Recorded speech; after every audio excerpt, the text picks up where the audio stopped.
There's a lake in the heart of Asia that holds 1/5 of all the world's liquid freshwater. It's more than all the 5 Great Lakes have together. Even if all the rivers on our planet suddenly changed their direction and set on a mission to drain this lake, it would take them a whole year to finish the job. I'm talking about the deepest lake in the world, Lake Baikal. If you decide to go all the way down to its deepest point, prepare for a journey of almost 5,400 feet. The descent takes several hours, but the rift floor of the lake is way deeper, between 5 to 7 miles beneath the surface. It means it could be even further down than the Challenger Deep, which is the deepest known place on Earth. The amount of water it has would be enough for everyone on Earth to have something to drink for up to 50 years. This mighty giant of a lake replenishes its water completely every 383 years. Baikal has a great delivery crew of over 300 rivers and streams, bringing their waters right in. And only one river flows out of Baikal, the Angara, which is headed straight for the Arctic Ocean. Baikal isn't only the deepest, but also the oldest existing freshwater lake in the world. It formed at least 25 million years ago. It all began when the Earth's crust decided to play Tetris and created the lake and the surrounding mountains. At some point, Baikal must have been just a humble riverbed, but then tremors and fractures shook the Earth, and the distance between the shores got bigger. Water levels rose thanks to the melting glaciers. Then, several lakes formed and later merged into one. Baikal is one of around 20 lakes in the world that are older than 1 million years. And since it wasn't disturbed by glacial periods, it's a perfect research ground for scientists. Its deep-drilled core sediments can tell a lot about the climate of our planet in different periods. Since Baikal is in a rift basin with 2,000 seismic tremors per year, the lake is deepening and still growing in size. Its shores drift apart at around the same rate as South America and Africa are moving away from each other, so it has all the potential to become an ocean. Another thing Baikal has in common with the oceans is that it has water rich in oxygen, even at its lowest depths. This is one of the reasons why the fauna of the lake is so incredibly rich. It's home to over 2,500 various animals and 1,000 plant varieties. Around half of them are unique and only exist in this area, like the endemic algae, the Baikal omul fish, and the Baikal oilfish. There are also some bears, elk, and lynx living on its shores. They must appreciate the fact that the temperatures around the lake are always higher than the rest of Siberia, thanks to its huge water mass. Most Baikal dwellers prefer to stick to the bottom of the lake, but there's one brave guy you'll meet if you decide to visit. Meet the Baikal seal, also known as Nerpa. It's the only true freshwater seal in the world. Nerpa's eyes are so cute it nearly landed the part of Puss in Boots in Shrek. Nerpa in Boots sounds good to me. These huge eyes are there to help them follow their favorite pelagic fish underwater. There are other seal kinds that can handle freshwater or use it to breathe, but these cuties spend their entire lives in it. But wait, how did seals, which are supposed to be oceanic creatures, end up in a lake miles and miles away from the sea? About 400,000 years ago, during the Pleistocene era, these adventurous creatures traveled up the river and drainage systems that connected Lake Baikal to the Arctic Ocean. The ringed seal that still lives in the Arctic is believed to be the Baikal seal's closest ancestor. Today, Baikal seals are confined to their freshwater home because of the changes in waterways. And they seem to be pretty happy with their home as they can choose from a huge variety of food to eat. The seals mostly hang out in the north and central areas of the lake, but move south in the winter. The lake gets covered with ice, which they use as a chill-out zone, just like their oceanic cousins use rocks or the beach. Since at least 1969, Lake Baikal has had some mysterious ice rings pop up randomly here and there. At some point, they got so big that the astronauts even spotted them from space. The rings usually appear in late April, but can be there in January or May.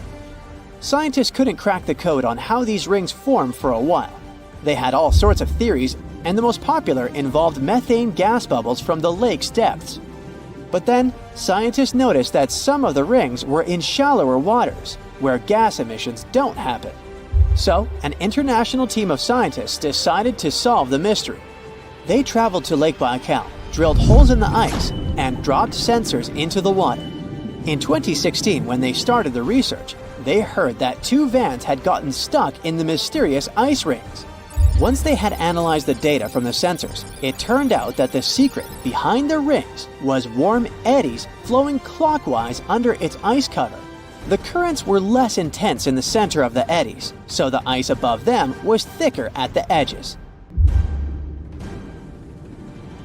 The waters of the lake are so clear that you can see some extremely deep parts up to over 130 feet down. This is thanks to the surrounding mountains that send off melting ice right in. Plankton that live in the lake also helps clean the floating debris. When this crystal clear water freezes, it forms an unusually thick and see-through layer of ice. The wind likes to play sculptor on Baikal and creates one-of-a-kind pieces of art here. It picks up water, which, of course, freezes into the most unusual designs. Frozen bubbles and icicles you've never seen before. The location and geography of the lakes and the cycles of melting and refreezing create the perfect conditions for this ice workshop. And you can even see rocks that seem to be floating. The bottom of the rock freezes to the surface of the ice. Then, the strong winds wear away the surroundings, leaving a perfect pedestal for the rock. If you think the floating rocks look eerie, how about Baikal's version of the Loch Ness Monster? The local Buryat people have a legend about the water dragon master that lives in the lake. A dragon is believed to be the most powerful creature living on Earth in Asian mythology. They believe there are 4 dragons living in the 4 seas, each responsible for one of the cardinal directions. Baikal is the North Sea in this story. The image of this dragon is supposedly etched in ancient petroglyphs on the cliffs of Baikal. There's also a hefty stone slab that looks like a monument dated back to somewhere between the 3rd and the 9th century BCE, depicting a mysterious water monster. Imagine the stories this stone could tell, echoing the whispers of a bygone era and leaving us to unravel the enigma of the Baikal cliffs. The legend says that a local warrior was chasing the dragon. He finally reached the largest Baikal island of Olkan. He was ready to face and defeat the dragon, but the beast turned into a beautiful girl, and they got married. That's one unusual twist to a classic defeat the dragon and take the girl story. So, local legends describe that dragon as a giant sturgeon with an almost gator-like snout and armored body. In reality, the mythical monster must be one of the many huge fish living in the lake. They can afford to grow to several feet in length thanks to the high levels of oxygen in the water. Beluga sturgeon can weigh several thousands of pounds, lives up to 50 or 60 years, and never stops growing. On January 14, 2022, residents of Anchorage, Alaska heard a series of loud bangs. They didn't stop for a half an hour. As they found later, the source of the bangs was almost 6,000 miles away in the Tongan archipelago in the southern Pacific Ocean.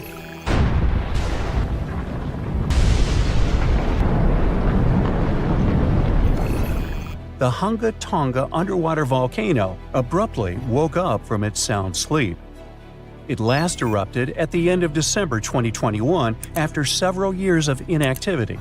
Hunga Tonga sent a large plume of ash into the stratosphere that was seen in the capital city of Tonga, 43 miles away from the volcano. In the following days, it was emitting steam and gas to the height of 7 miles.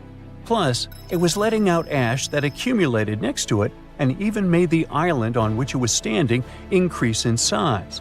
Then, it went back to sleep, and the officials even announced it was dormant.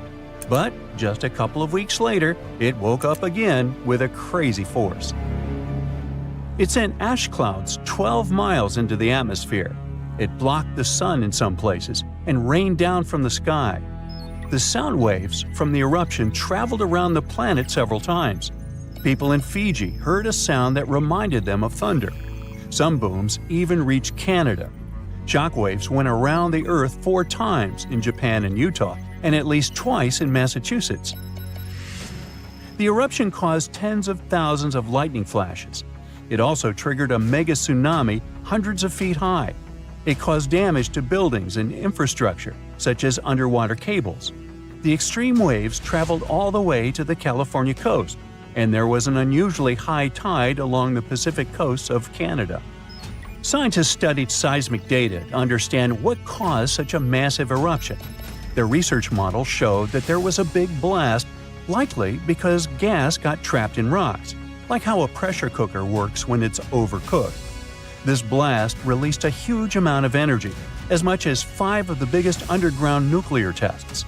It all happened under a shallow part of the sea, where gas-filled rock was trapped.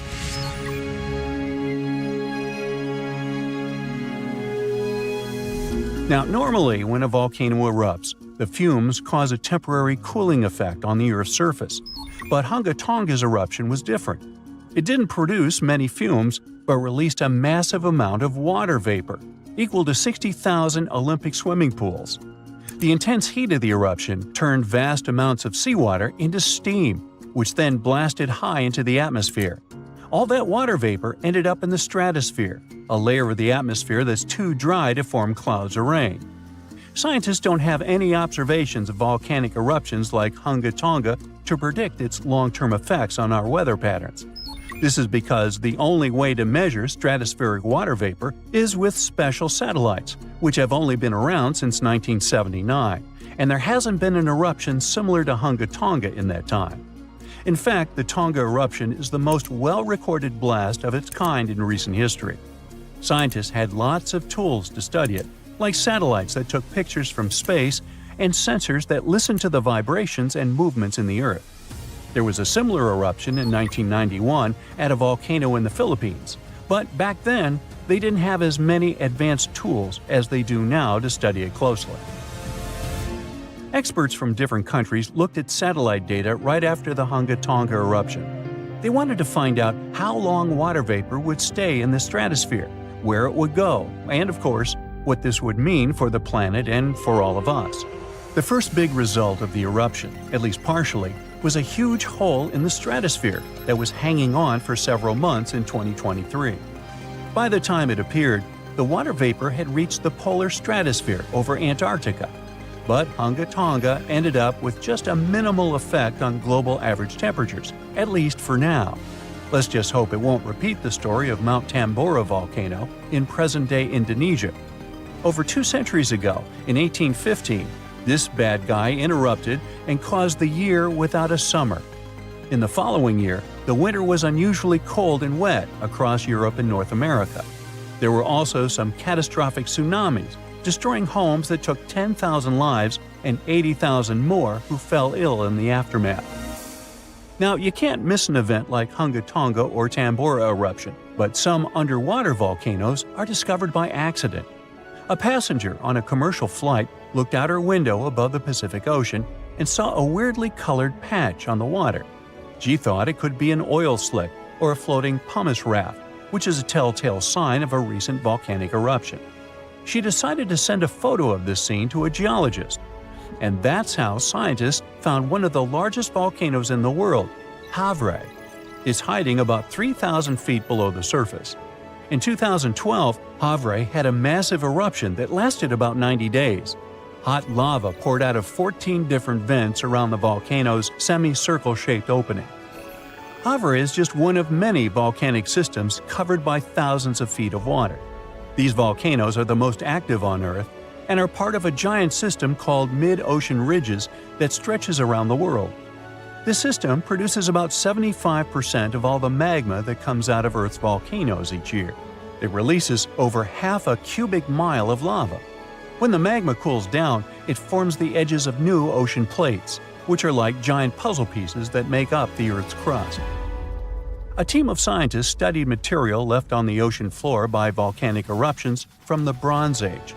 About 3,600 years ago, a volcano that was partly underwater in the southern Aegean Sea woke up with a bang.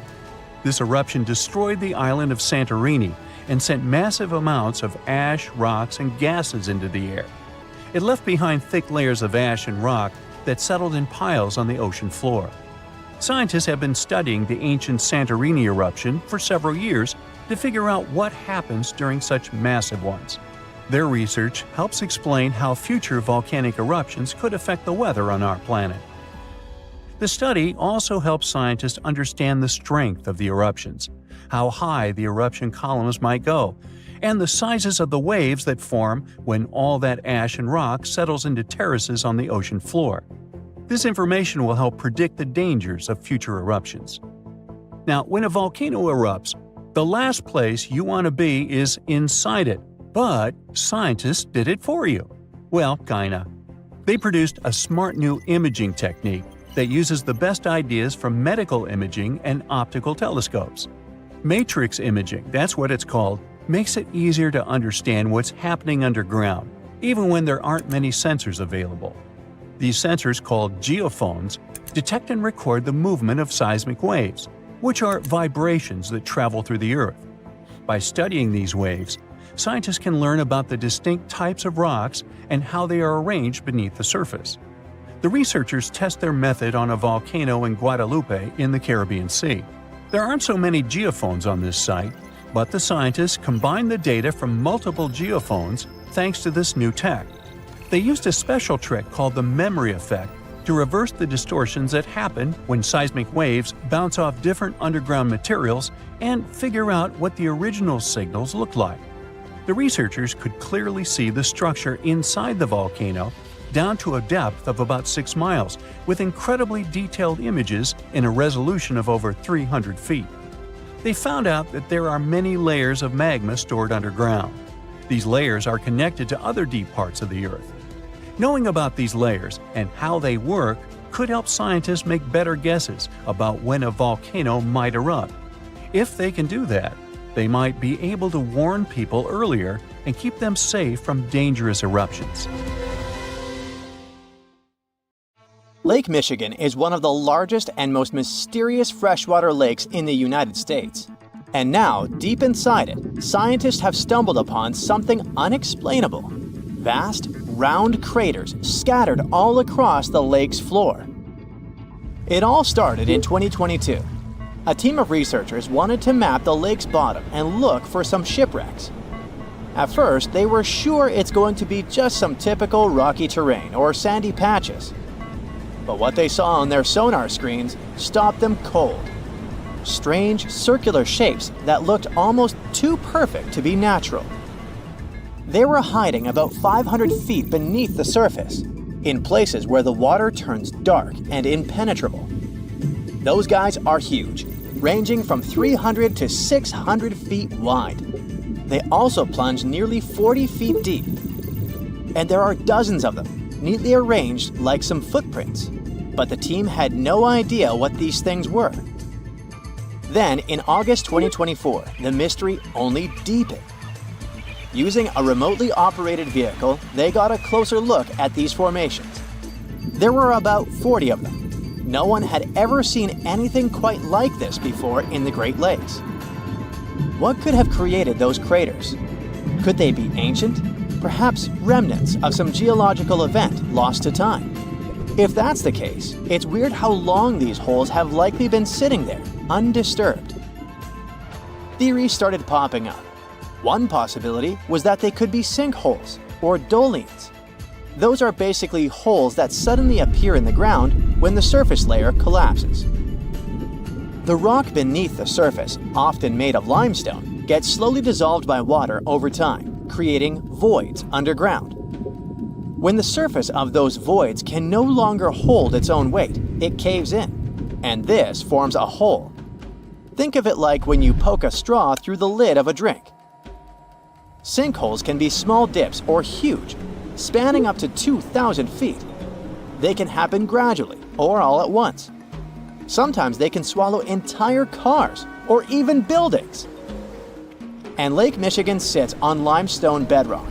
It erodes pretty easily when water flows through it. Sinkholes like these have already been found in Lake Huron, and they look kinda similar. But there are some plot holes, no pun intended, with this theory. For example, it's wild how they all would be so huge. It's also weird and pretty rare for sinkholes to occur in a lakebed. They also kinda resemble a straight pattern. They seem to extend generally southward, forming a loose line, which is pretty weird. If these are sinkholes, then they're definitely not playing the usual geological rules. Though it might be some new, unusual process at play beneath the lake's surface that we haven't discovered yet. There's another theory though: glaciers. Glaciers are wild rivers of ice. They covered much of the Earth during the last ice age, and they're incredibly powerful. While they might move slowly, sometimes only a few inches per day, they have such immense weight that they can reshape entire landscapes over thousands of years. Glaciers can grind and scoop the land beneath them. They're basically like colossal bulldozers. Their weight, combined with the slow but steady movement, grounds down everything beneath them: rocks, soil, even bedrock. This can create deep gouges in the Earth's surface, called glacial troughs. During the last ice age, there were lots of glaciers all over the northern US, including the Great Lakes region. If they moved across what is now Lake Michigan, they could have carved out these deep holes. Glaciers often move in a pretty straight path. As they move, they cause terrain to erode, but the resulting erosion varies based on terrain. Sometimes there are places where the bedrock is softer or fractured, and these places are more easily carved and crushed by the glacier. That could explain why some holes could be bigger and deeper than others.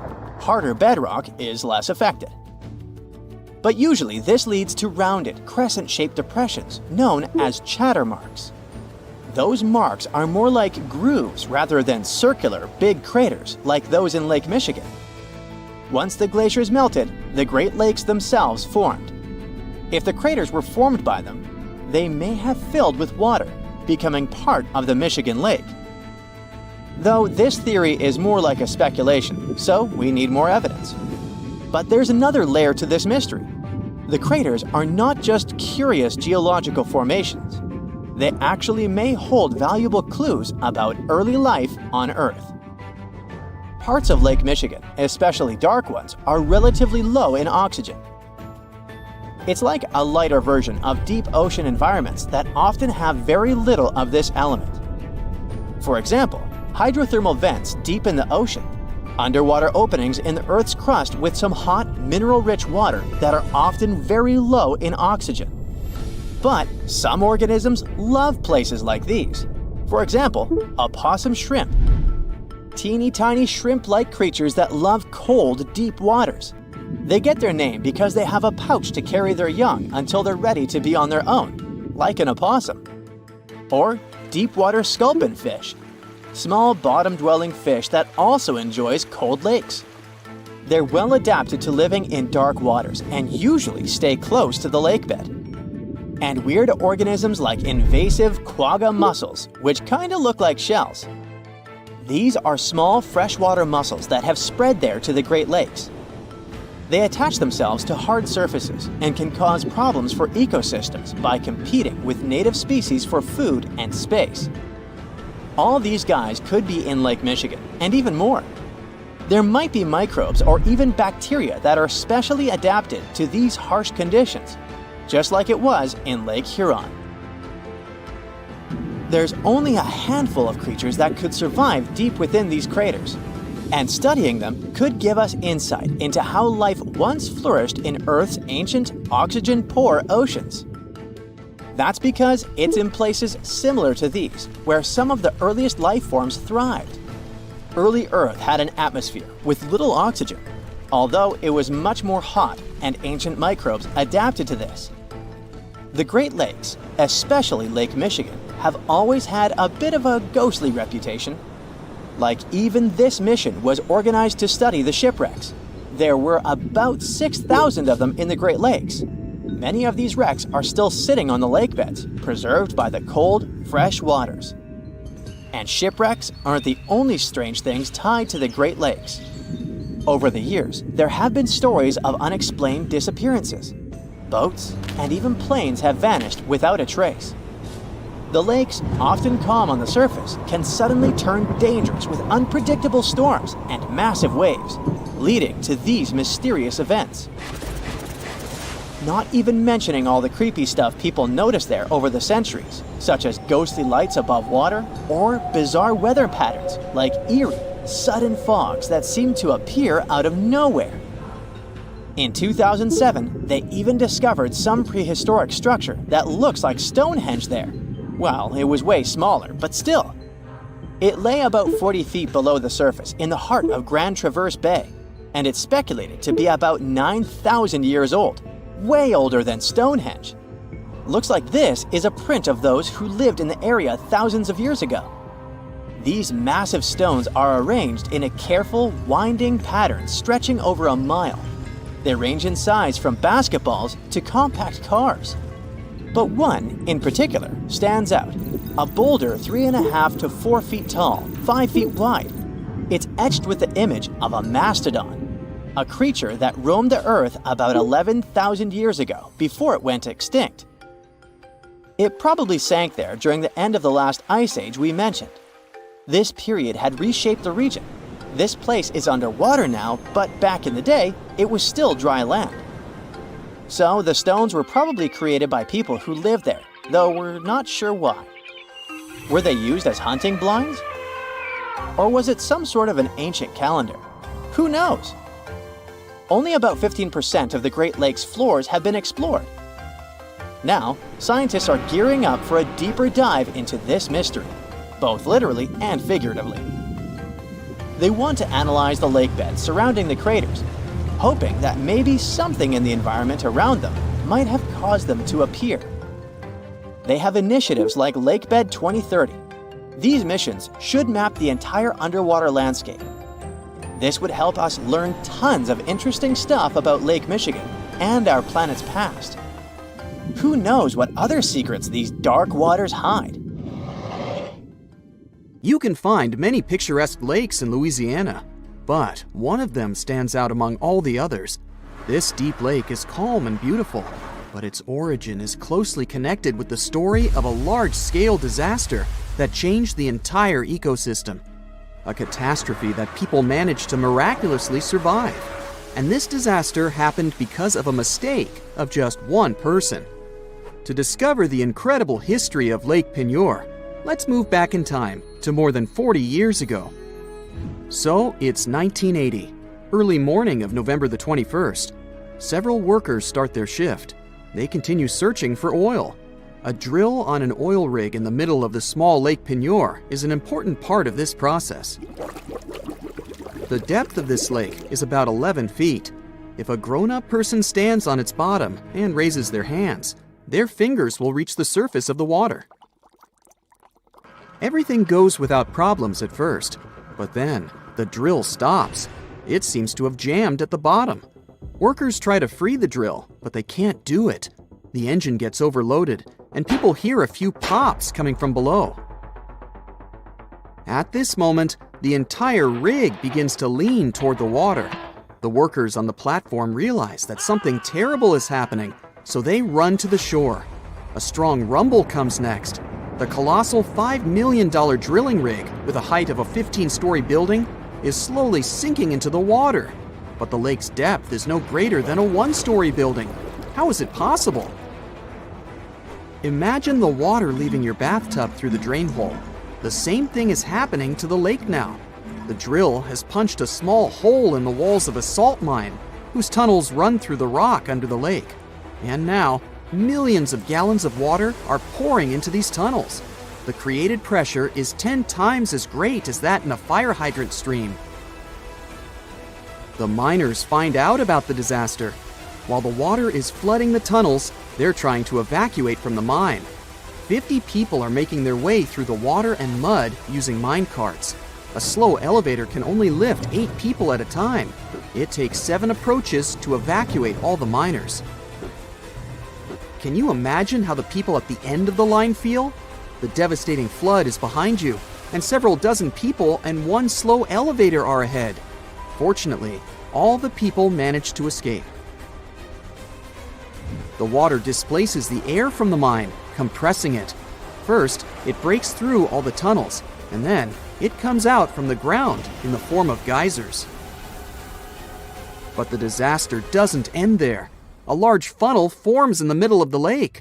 The hole is expanding, pulling more water inside. The land around the lake begins to crumble and fall into the mine. Along with the soil, the funnel pulls in 11 barges, a tugboat, the entire oil platform, and many trees. The whole beach around the lake disappears. There's so much water in the salt cave that the direction of the flow of the nearest river changes. Now, not only the lake, but also the water from the surrounding area is flooding the mine. The funnel is expanding. From the side, you can see the formation of a massive waterfall with a height of 164 feet. This is the height of a 16-story building. At this moment, it's the highest waterfall in Louisiana. Fortunately, the destruction doesn't last long. 2 days have passed. The mine is completely flooded. The funnel has disappeared. The water calms down. Several days ago, it was a shallow lake. Now it has a new bottom, located at a depth of 200 feet. This changes the ecosystem forever. New species of fish and animals appear there. The drilling company paid a fine of $45 million to compensate for the damage to all flooded enterprises. Of course, people investigated the cause of this disaster. It turned out that the engineer made a mistake in the maps. He used incorrect calculations to select the drilling coordinates and got to the salt mine. There is another lake with a huge funnel inside, and it's also artificial. But this time, people created it on purpose. Welcome to California, to Lake Berryessa. Previously, there was a small farming town of Monticello near the lake. In the last century, people built a dam here. But during the rainy season, the water level in the lake rose and poured over the dam's edges. Water flooded the land and washed away roads. You need to make the dam even higher to solve the problem, right? This is quite logical, but the town's engineers thought of something better. They dug a hole near the lake and covered its insides with concrete. It looks like a wide circular tunnel leading into the ground. During the rainy season, the level of the water rises high enough to reach the pit, and millions of gallons of water pour into it. It resembles a giant drain hole in the bathroom. All the water entering the hole travels through a horizontal tunnel and gets into the nearest bay. This is an effective and practical invention and an excellent attraction for many tourists. Skateboarders also like to hang out here. When the water level is low, they gather at the bay, near the place where the water flows out. The round tunnel is an excellent playground for skateboarding. We're moving to the desert of Yemen. There, we're also looking for a hole, but without a lake this time. This hole, the size of a basketball court, is in the middle of the desert. Scientists still don't know what's at the bottom of the hole or what formed it. But the locals are sure this pit is a portal to the underground world where evil spirits live. Even if you don't believe in all this, the giant hole in Yemen can still scare you. Sometimes, strange, frightening sounds come from the depth of this black abyss. And there's always an unpleasant smell of rotten eggs wafting out of there. The hole is so dark, it absorbs sunlight. You won't see anything, even if you point a flashlight inside. People have studied this place with the help of powerful optical lenses and drones, but they couldn't see anything except the frightening darkness. From a distance, this place looks like a blob of black paint in the middle of a golden sandy canvas. Even now, the giant hole in Yemen is one of the most poorly studied and mysterious places on Earth. But recently, a group of brave people got down to its bottom. They found stalactites, snakes, and even waterfalls there. Scientists are trying to figure out how the hole appeared and how old it is. Some say that the hole was caused by construction works when geologists were drilling the soil in search of minerals. The drilling process made the surface of the ground collapse. And now, let's visit another famous hole hidden under a huge amount of water. It's the Mariana Trench. This is the deepest pit on Earth, located in the western Pacific Ocean near the Mariana Islands. It's so deep, it can fit 1.5 Everests. To dive to the bottom, you need special equipment that can withstand intense water pressure. It should be a sturdy bath escape with an ample supply of oxygen. It's expensive, but the trip is worth it. In the Mariana Trench, you can meet unique, strange creatures you will never see on the surface or in some other region of the ocean. Toxic crayfish and microorganisms feeding on a substance that looks like oil live here. You can meet fish with transparent bodies and see their organs and skeleton. Creepy, toothy monsters similar to anglerfish can swim by. These creatures seem fragile and harmless. But look at yourself. You're inside a bath escape made of alloys of several metals. Water pressure can turn an ordinary car into flatbread here. And these fish with transparent bodies swim as if they're just hanging out in the pool. The tranquil-looking Lake Manaun in Cameroon is one real trickster. At first, it may seem calm and peaceful, but this lake is like a fiery volcano waiting to erupt at any moment. And it doesn't even have the decency to give any warning signs. Its last outburst was way back in 1984, which caused a bang that left everyone in awe. It's like the lake's got a soda can mechanism down there. Or, in technical terms, it experiences a limnic eruption. This rare phenomenon happens when gas from deep under the water suddenly erupts. Certain things have to happen prior for it to occur, though. There are some things you can look out for if you feel worried. For starters, if the vegetation around a lake looks a bit flattened, it might have previously experienced a limnic eruption. That's because the water can pop up with a lot of pressure and overflow. The water being a bit warmer all of a sudden can also mean you need to head to safety. There's this lake in Kazakhstan that looks like a total disaster on the surface, with empty tree trunks sticking out of the water. Not cute. But if you're feeling daring and want to take a swim, you'll be transported to a whole new world. Its story goes back to the year 1911, when there was a landslide that filled the valley with rainwater, completely submerging a local forest. As mesmerizing as it might sound, it's no easy task to dive in. The water is freezing, and all the algae, plants, and submerged trees make it a risky obstacle course. Have you heard about this scorching lake on the sunny Caribbean island of Dominica? The water around the edges is at a sweltering 180 to 197 degrees Fahrenheit. No wonder no one has the guts to measure the middle. It's that hot. Sure, the heat may go down once in a while, but who knows when those waters will start boiling again? Plus, this place is full of nasty gases like carbon dioxide. Because of them, let's just say it doesn't exactly smell like roses. More like rotten eggs. So unless you want to end up looking like a boiled lobster, I suggest you stay away from these waters. If you're planning a trip to Tanzania, you might want to think twice before diving into Natron Lake. Sure, it's got a beautiful reddish hue, but that's thanks to some bacteria that call this lake home. And don't even get me started on the pH levels. They're so high they might even strip the color off your swimsuit. But hey, at least the flamingos like it there. Those acid-loving birds are living their best lives in a group with 2.5 million of their closest feathered friends. How come these birds manage to thrive there, you might wonder? Well, no predators means no stress, which equals easy breeding.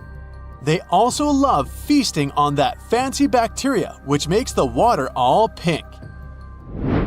You may think that Belize's Great Blue Hole is just calling out to you with its stunning blue hues and close proximity to land. But hold your flippers, because there's a catch. Sure, it's about 900 feet across and 300 feet deep, but lurking beneath the surface is a confusing patterns of tunnels filled with coral and wildlife. It's like finding your way through a maze at a theme park, but with more fish. And as if that wasn't tricky enough, the deeper you go, the fewer creatures you'll encounter. Why, you ask? Well, it turns out that there's a sneaky layer of hydrogen sulfide that covers the entire width of the hole, depriving any living creature of oxygen. Plan on heading to the Devil's Kettle waterfall in Minnesota? This one won't necessarily be dangerous for you, but you might end up losing some of your stuff out there if you don't pay attention. That's because this waterfall experiences a phenomenon that's a real head-scratcher for geologists. One part of the waterfall flows normally, while the other part disappears into a big ol' hole. And get this, not even ping pong balls can make it out. Scientists decided to investigate, and they went all out, even using GPS trackers. Initially, they couldn't figure it out until they realized that the hole acts like a giant blender. That water is getting spun around so hard, it's basically obliterating everything in its path. They finally measured the water volume and saw that it was still there, so it was supposed to come back out somewhere. The most likely explanation is that the water is probably re-emerging in the stream located beneath the waterfall. You've surely heard of the Bermuda Triangle. I mean, that's old news. But let me tell you about the Pacific's very own watery trap called the Devil's Sea. It's like a game of hide and seek, but with ships. They disappear and we can never find them again. The Kayo Maru No. 5 was on a mission to investigate a volcanic island, but the trip ended up being just one way. Add a dash of detective work to the subject and you'll find out the whole story about the Devil's Sea is more myth and less fact, but it doesn't make it any less interesting. If you're still interested in some mysterious ship disappearance, then Lake Superior is the place you'll want to read about. Even the most skilled scuba divers can't find a single piece of all those lost vessels. The main character of this lake story was a ship called the SS Edmund Fitzgerald, the biggest one to sink in the Great Lakes. To this day, people aren't sure why it sank. So, you're planning a little swim in one of the Great Lakes, huh? Well, might want to steer clear of Lake Michigan, unless you're really into extreme water sports. This bad boy has a reputation for being the most dangerous of the bunch, thanks to some sneaky undercurrents that like to snatch unsuspecting swimmers. Make sure to watch out for those pesky piers and docks that only add to the lake's swimming difficulty. If you're feeling adventurous, you might want to skip the months of October or November. This is when the temperatures start to drop and the currents get extra wild. Tibet has its dangerous lake too, and at first glance, it's gorgeous. But don't get too excited. It's got a salt content so high that nothing can survive in it. Some villagers around there actually consider it to be tainted with some sort of substance. The cherry on top? Other locals believe there's a selfish creature living in the lake who's hogging up all the space for itself. No wonder its nickname is Darkness. No list of dangerous waters is complete without Lake Victoria, the big kahuna of African lakes and the third biggest in the whole wide world. But beware, not all its waters are safe for us humans. Some regions can be real troublemakers because this lake has its own personal climate. And what does that mean? Mostly that you can't trust the weather here one bit. You could be soaking up some sweet rays one second, and the next you're running from a torrential downpour. Unless you want to be caught swimming in a storm, steer clear of this moody lake. You might have already seen pictures of Lake Hillier. It's like a giant pool of grapefruit juice in Australia.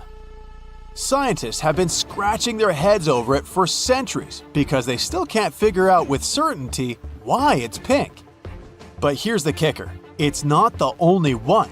Yep, there's another pink lake out there called Lake Retba. Both of these lakes have super high salt content, which is apparently a magnet for some fancy microorganisms. These little guys produce beta-carotene, the substance that's in carrots, and that's what gives these lakes their groovy colors. Interested in swimming in this lake?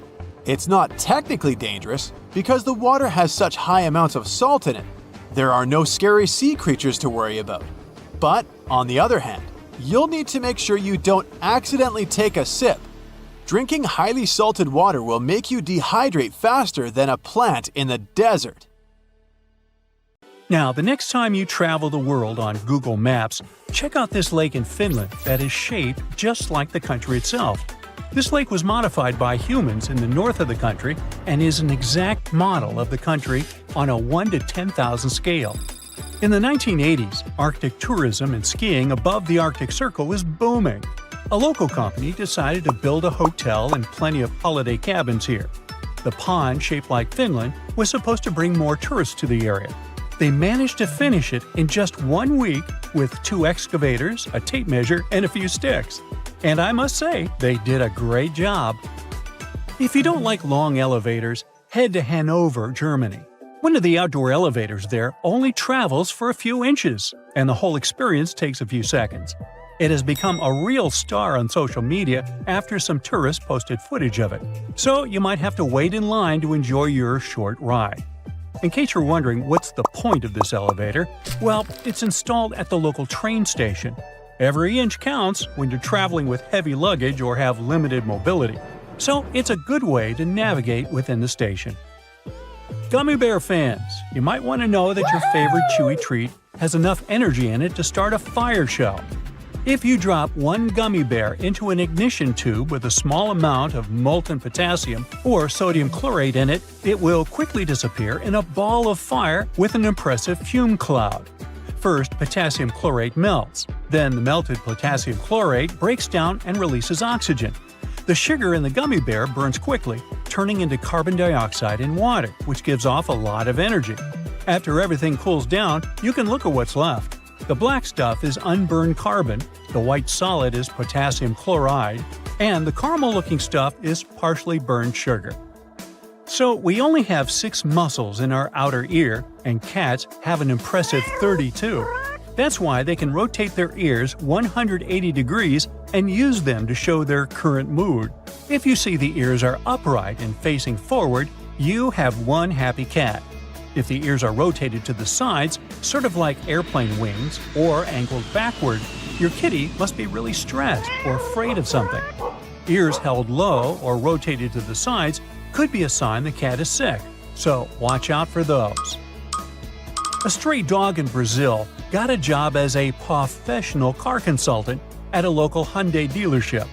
The company manager noticed a stray pup next to the dealership and started leaving food and water for his new friend. Other staff members also fell in love with the pup and finally decided to adopt him. The doggy got a home, a job, and the name Tucson, after Hyundai's popular compact SUV. Tucson's job includes wearing a tie, getting behind the wheel, and winning over the hearts of customers. You can see from the company's social media that he excels at all these tasks. In Mexico, they like to spice up mango and citrus fruits with salt and chili pepper. You can try mango with a shrimp taste in the Philippines and salted watermelon in the southern states. When you're eating a sweet fruit sprinkled with salt, you'll notice the salty flavor with the first bite, and the sweet fruity taste follows a bit later. And when you get used to it, it feels as juicy and amazing as ever. It's most likely because salt affects the sweet taste receptor for sugar, and then the real magic happens on a molecular level. You can try and put salt on any fruit you like, but the effect will be different. Salt can make sweeter fruits like cherries and strawberries even sweeter and balance the flavor of grapefruit, pineapple, and watermelon. Now, back in 1956, long before the first dating apps were a thing, or apps in general, a Swedish sailor named Ake Viking decided to ask the sea for help to find a soulmate. He put a short message to someone beautiful and far away in a bottle and let it travel the world. 2 years later, he received a reply from a girl named Paolina from Sicily.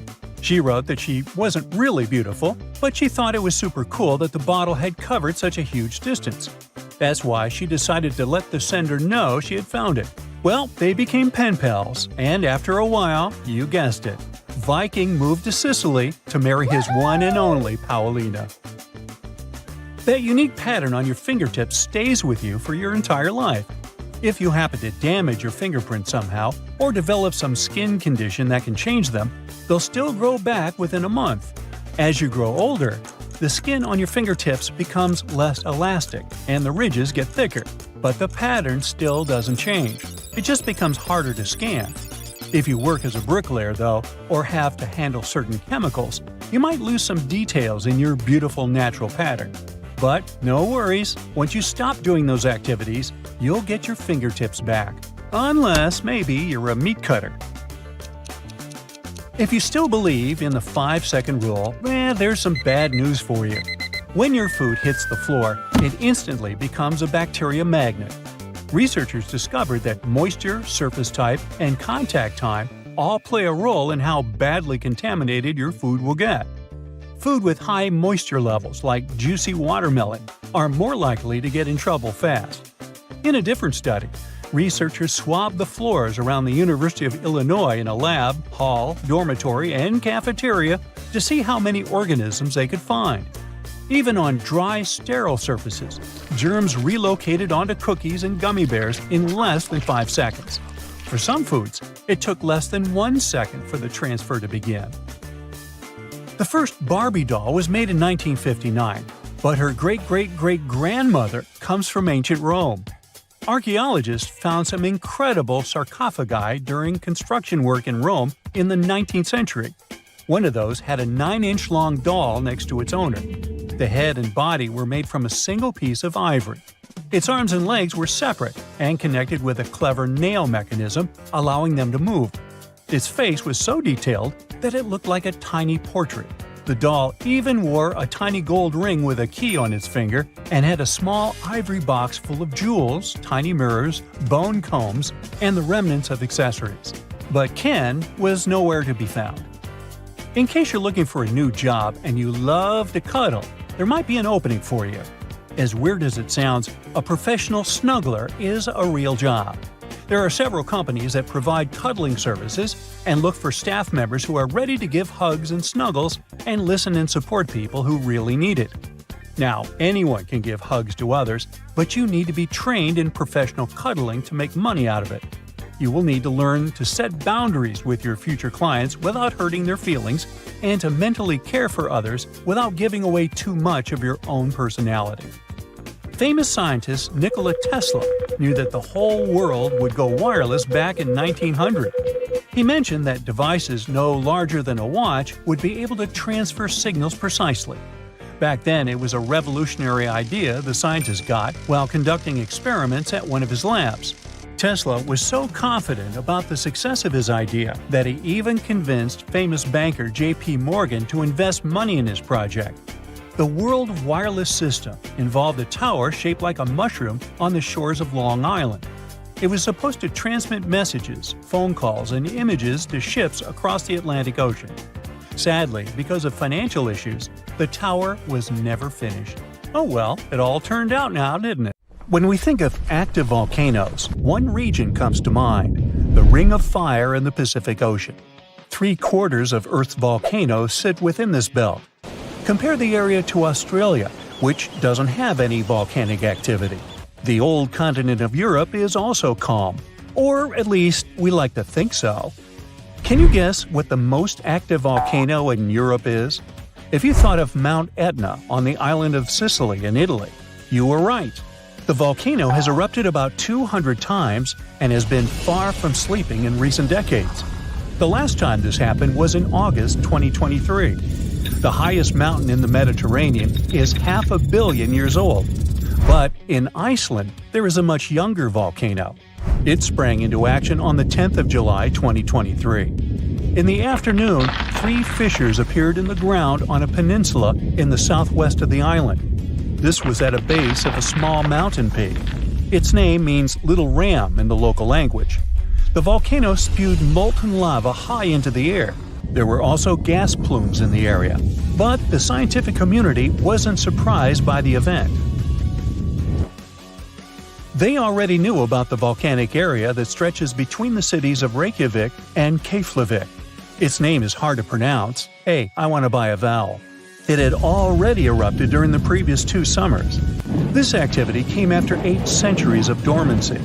In the days leading up to the latest eruption, seismologists, the scientists who study earthquakes, recorded over 12,000 tremors. When the ground opened up in July, the fissures were over 1.5 miles long.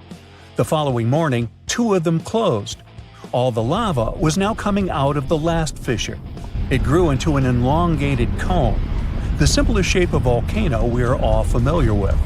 The lava soon filled a large crater. It grew almost 100 feet tall during the first week, and it is still growing. On the night when the eruption started, lava spread out in all directions. Its cinders set ablaze the dry moss in the vicinity. Local authorities closed off the surrounding area. There were toxic gases from the volcanoes and smoke from the burning moss. Firefighters flocked to the area. After a week, they proclaimed the area safe. Visitors soon came to witness the birth of Europe's youngest volcano. This form of tourism is quite developed in Iceland. People come from all over the world to watch active volcanoes. The land of fire and ice is home to more than 130 volcanoes. Some 30 of them are active. Now, I know what you're thinking right now. Is volcano tourism safe? In Iceland, it is. The country's authorities research and constantly monitor all of the hotspots. The island is dotted with several dozen seismic stations. These help researchers accurately predict future eruptions, and emergency services are accustomed to these sorts of events. They can quickly cordon off danger zones. This is what happened in 2010. A volcano in the south of the island, the name of which everyone struggled to pronounce, erupted. It spewed out a plume of steam and ash that was 7 miles high. This wasn't a fun time to be an air traveler. Winds carried the enormous plume southeast toward northern Europe. Many countries closed their airspace for several days for safety reasons. The volcano erupted in March, but the Earth was shaking from January the same year, so seismologists knew that an eruption was approaching. When it comes to the continent's youngest volcano, the tourist infrastructure is already there. Visitors can leave their cars at a designated parking lot. Then they go on a 5-hour-long trek. This leads to a viewing deck. Tourists are so close to the epicenter that they can feel the heat haze from the crater. The sight is the most impressive at nighttime. Safety is never a concern. Scientists regularly chart out hazard maps that outline the borders of lava fields. This way, visitors who stick by the rules are never in harm's way. More than a week after the eruption started, a section of the crater collapsed. Lava flowed downhill west of the volcano. This majestic smoldering hot river is slow-moving lava. Scientists categorize it as an AA type. The term is Hawaiian. It describes basaltic lava that has a rough and brittle surface. The flow is composed of broken lava blocks that are called clinkers. They fall off as the substance flows. This reveals red-hot areas. The cooler sections of lava are gray and black in color. When it moves forward, it produces a distinctive sound like shattering glass. Nearly a month after the eruption of the new volcano, we got aerial footage of an interesting phenomenon. A tornado formed directly over the lava flow. This occurs due to the high temperatures in the area. When the conditions are right, a column of heated air can easily turn into a mini tornado. Scientists observed a similar event happen during the 2018 eruption of Mount Kilauea in Hawaii. The lava fields of Europe's second-largest island tell the story of the creation of Iceland. It sits above the place where the North American and Eurasian plates meet each other. Tectonic plates are huge, rocky chunks of Earth's most outer layer. There are roughly 20 of them. They rest on a partially molten layer of rock. All the lava we see on the surface starts its journey here. You could say that these plates float on molten rock. Their boundaries are unstable, so when two plates grind past each other, they release tremendous amounts of energy. The formation of volcanoes is one result. These are places where the molten rock travels upward to the surface. Iceland began to form some 60 million years ago. The tectonic plates under the ocean drifted apart. Enough lava piled up on the surface to create solid ground. This ancient rock is under the waves today. As new lava reaches the surface and cools down, it pushes the old rock away from the center of the island. That's why the oldest parts of Iceland aren't 60, but only 16 million years old. The country's active lava fields are young in geological terms. Some of them are under 1,000 years old. Scientists consider the island a hot spot for volcanoes, pun intended. Nearly a third of the basaltic lava that reaches the Earth's surface in recorded history came from Icelandic eruptions. Fissure swarms, like the ones before the 2023 eruption, cover 30% of the Nordic country. For this reason, only a quarter of the island is inhabited. Norse Vikings were the first people to settle in Iceland at the beginning of the 10th century. Nature threw them a loud welcoming party. Just a few years after their arrival, they witnessed one of the greatest volcanic eruptions in history. Vikings came from a region without volcanoes, so they had no clue as to what was going on. Today, Icelanders are used to such events. This is good because their homeland is entering a new era of volcanic activity. Volcanologists suspect that recent events are an introduction to decades of more frequent eruptions. The peninsula that is home to Earth's youngest volcano is just 17 miles southwest of Iceland's capital city. It's been dormant for a long time. Present-day eruptions there are a reminder that the natural processes that created Iceland are still ongoing.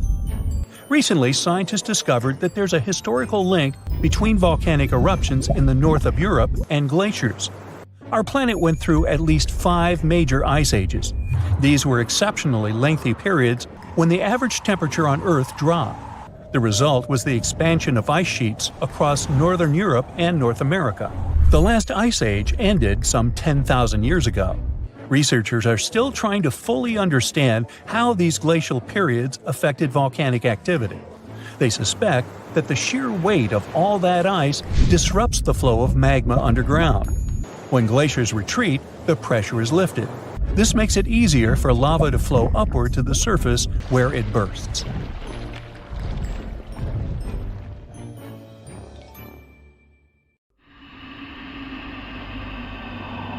You're walking along a hot desert under the scorching sun. You run out of supplies. There's no more water. You dream about rain, but there are no clouds in the sky. With each step, you lose more and more strength and fall. You notice a small pond nearby. Is it real water or just a mirage? You can't get to your feet, so you crawl there. The water is getting closer by the minute, but not because you're moving towards it. It's the water approaching you. In a few minutes, the pond area increases. Here, you're already in it. A small lake is formed, 60 feet deep, at the place where the piece of desert was. This real event happened in 2014 in the Tunisian desert. No one knows exactly on what day the lake appeared, since this part of the south of Tunisia is sparsely populated. At first, shepherds passing by saw the lake and didn't believe their eyes. In the next few hours, hundreds of locals came running to the place. They began to swim, jumping into the water from the surrounding rocks.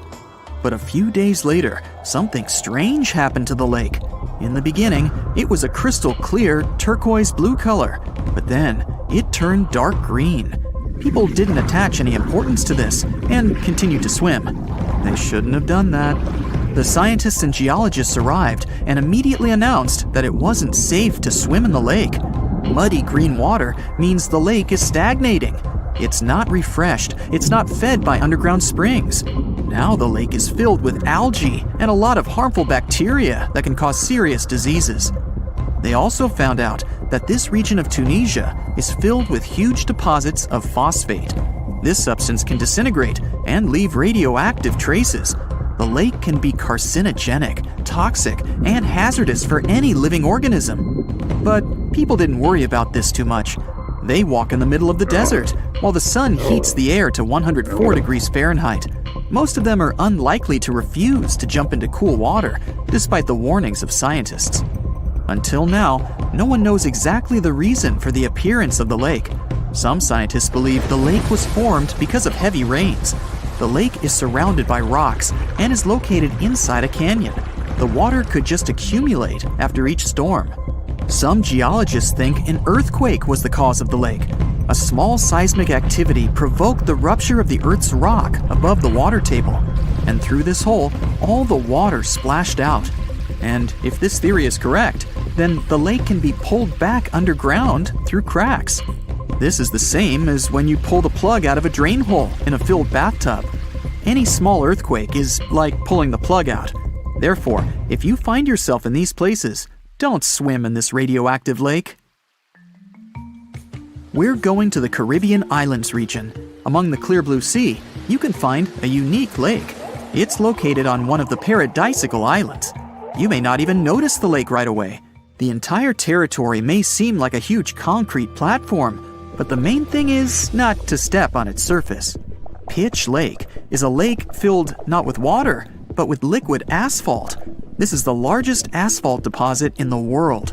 Steam is coming from all over the lake as it's hot. The depth of this lake is 250 feet. An entire passenger Boeing could fit there in an upright position. The lake is not fully studied, but scientists believe there's a deep fault in the Earth's crust under it. A huge amount of oil seeps through it. It passes through various chemical compounds and turns it into the asphalt. According to rough estimates, there are about 10 million tons of hot material inside this place. Theoretically, no life can exist in such conditions, but scientists have discovered a colony of microbes. Somehow, these creatures have learned to survive here. This also suggests that life outside of our planet may exist. The largest moon of Saturn, Titan, has many hydrocarbon lakes on the surface. And if the simplest forms of life appeared among a million tons of molten asphalt here on Earth, then nothing prevents them from appearing on Titan. We're going to Indonesia, to the island of Java. You need to climb a large volcano to see the next phenomenon. The volcano is overgrown with grass and trees, but it doesn't seem to be sleeping. Smoke is pouring out of its mouth. You climb to the top and see a clear lake instead of boiling magma. The blue sky is reflected in its bright turquoise surface. But don't try to jump there. This lake is filled with acid. The magma inside volcanoes comes from the deep bowels of the Earth's crust. The incandescent liquid consists of many molten metals and chemical compounds, and the lake is filled with particles of these metals. In addition, the volcano emits sulfur dioxide gases. When they combine with metals, they form a beautiful turquoise color. You'd better come back here at night. In some places, a lot of sulfur is concentrated. These accumulations come out of the lake and come into contact with the air. When this happens, everything around bursts into bright blue flame. It's safe to observe this from the side, but don't get too close. Nearby, on this island, there's another acid lake. It also releases sulfurous gases into the air, which are easily ignited when in contact with oxygen. And when this happens, the gases burst into a bright blue electric flame.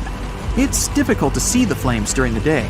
At night, you can see these flashes from afar. Our next location is Australia. You start the drone high above the forest area. Among the green dense forests, you can see a bright pink spot. It's our lake. This time, the beautiful pink color may not stop you from swimming. You can relax here and take beautiful photos. The lake attracts thousands of tourists, but scientists have only recently been able to find out the reason for the unusual color. At the bottom of this salty lake in Melbourne, special algae grow and secrete a red pigment. In combination with sunlight, high temperatures, and a small amount of precipitation, it turns the lake pink. By the way, Australia is not the only place with such a phenomenon. There are lakes with a pink tinge of water all over the world. You can find them in Senegal, Bolivia, Kenya, and many other countries. The water of these places is also salty and contains the red pigment of unusual algae. We leave the hot beaches and fly to cold Canada. Here, we see a frozen Lake Abraham. We step on the ice and notice huge frozen bubbles inside. They resemble jellyfish, and there are thousands of them there. This is methane. It's a highly flammable substance. The grass, leaves, pieces of trees, and any organic substances that fall into the lake become food for a lot of bacteria that emit methane. Upon contact with frozen water, methane turns into tens of thousands of frozen balls. When the ice melts, the bubbles burst and sizzle. This phenomenon can also be observed on some shores of the Arctic Ocean. There, the size of the bubbles can reach several times more than balloons. It's a beautiful sight, but it's not safe, since methane ignites when it contacts with air. We're in the coldest place of our journey. It's Antarctica, near the driest desert on Earth. A dry place doesn't mean it has to be hot. It's an area with minimum precipitation. The desert isn't sand and cacti, but a place where almost no living life inhabits. Some areas of Antarctica meet these two criteria. However, in this icy desert, you can notice a tiny lake. Its depth is only a few inches. Technically, it's a pond, but the most amazing thing is that it stays in a liquid form. The temperature here drops to negative 58 degrees Fahrenheit. The pond should be frozen, but this doesn't happen. Don Juan Pond is one of the saltiest reservoirs on the planet. The amount of salt here doesn't allow the water to freeze. Scientists have been studying this lake for more than 60 years, but they still can't find out the exact reason for the appearance of water here. Hey now, get ready to dive into the Sea of Mysteries, also known as the Black Sea. It is the largest inland body of water in the world, bigger than the entire state of California. It has dozens of lost ships and some secret underwater tunnels. And some people believe it's an ancient quarry that was mined out in 6 stages. The Black Sea has distinct vertical layers that don't mix, with higher and lower salinity. The salty water comes from the Mediterranean, and fresh water comes from rivers. 10 of the largest rivers in Europe flow into the Black Sea. It receives more fresh water from the rivers and rainfall than it loses from evaporation. The extra water flows through the Bosphorus into the Marmara Sea. There are 2 flows going through the straits. The upper flow leaves the Black Sea and takes surface water out of it. The bottom flow carries salt water from the Mediterranean to the Black Sea. That's why the upper layers of the Black Sea are less dense than its saltier lower layers. The oxygen that comes from the atmosphere and photosynthesis stays in the surface layers. Everything deeper than about 300 feet in the middle and up to 500 feet near the edge is not fit for life. Only certain bacteria can survive in these conditions. Although there's no air deep down in the Black Sea, the upper layer is home to around 750 species of phytoplankton. Eggs and larvae of fish and invertebrates chill in coastal regions. There are also 180 fish species in the Black Sea, and some of them are valuable, such as horse mackerel, spiny dogfish, and sprat. The water level in the Black Sea is always the same because there are no high or low tides, so the sea is always calm, quiet, and serene on the surface. But it has one surprise feature, an underwater river. It's a current of salty water flowing through the Bosphorus Strait and along the seabed. This amazing discovery was made by scientists from the University of Leeds and was announced in 2010. It's the first undersea river of its kind ever found. The river forms because salty water from the Mediterranean Sea spills through the Bosphorus Strait into the Black Sea, where the water is much less salty. The no-air zone of the sea is an ideal conservation chamber for what's hiding on its bottom.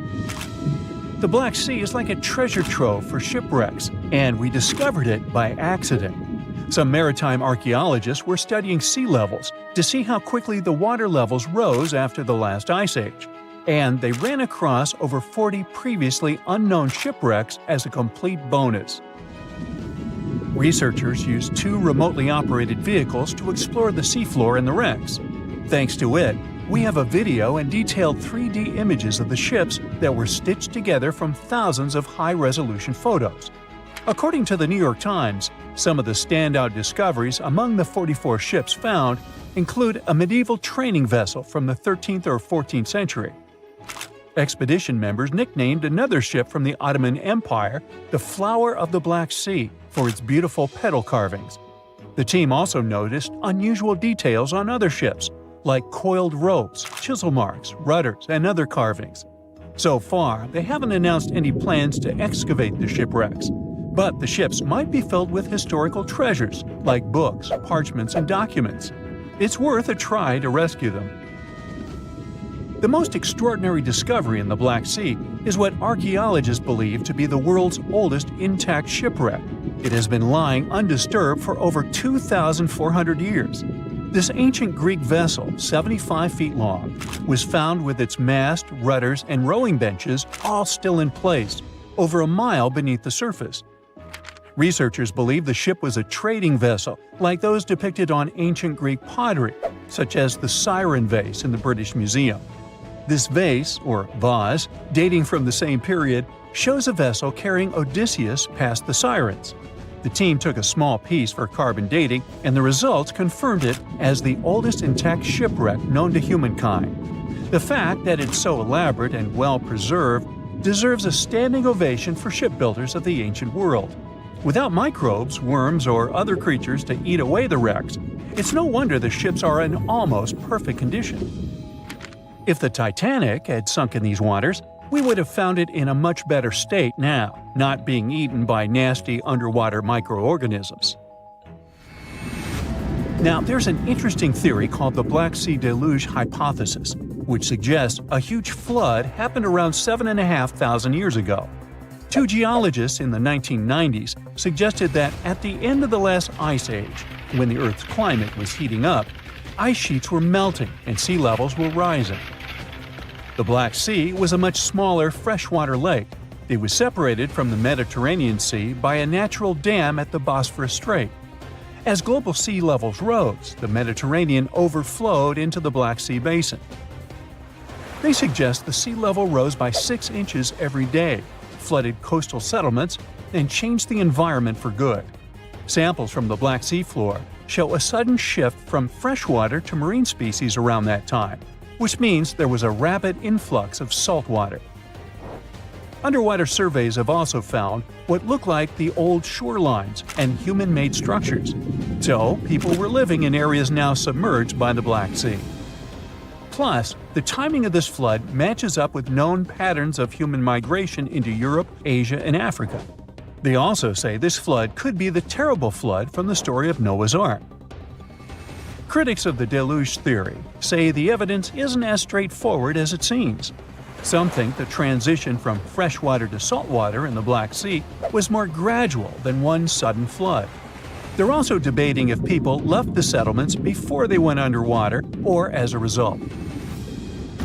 An old chronicle that's been around for about a century says there were 2 underground tunnels starting in what is now Romania and Bulgaria and stretching all the way under the Black Sea to Turkey. Back in the day, peasants used these tunnels to move their flocks of sheep to the Ottoman Empire and countries on the Asia Minor Peninsula. Who built these tunnels and why they run under the sea is a complete mystery. At some point, the entrances to these tunnels were sealed off for national security and were under tight guard. The security forces knew all about these massive tunnels and kept them off limits. In the 1980s, a group of people working on the Danube-Black Sea Canal accidentally found another entrance to these mysterious tunnels. This one was in a cemetery in a town of Romania. Canal workers used it to regularly cross over into Bulgaria. One more cool thing about these 2 tunnels is that some people think they were built thousands of years ago. If you ever try to dig a tunnel under the sea, you'll know how tricky it is even now with all the tech we have.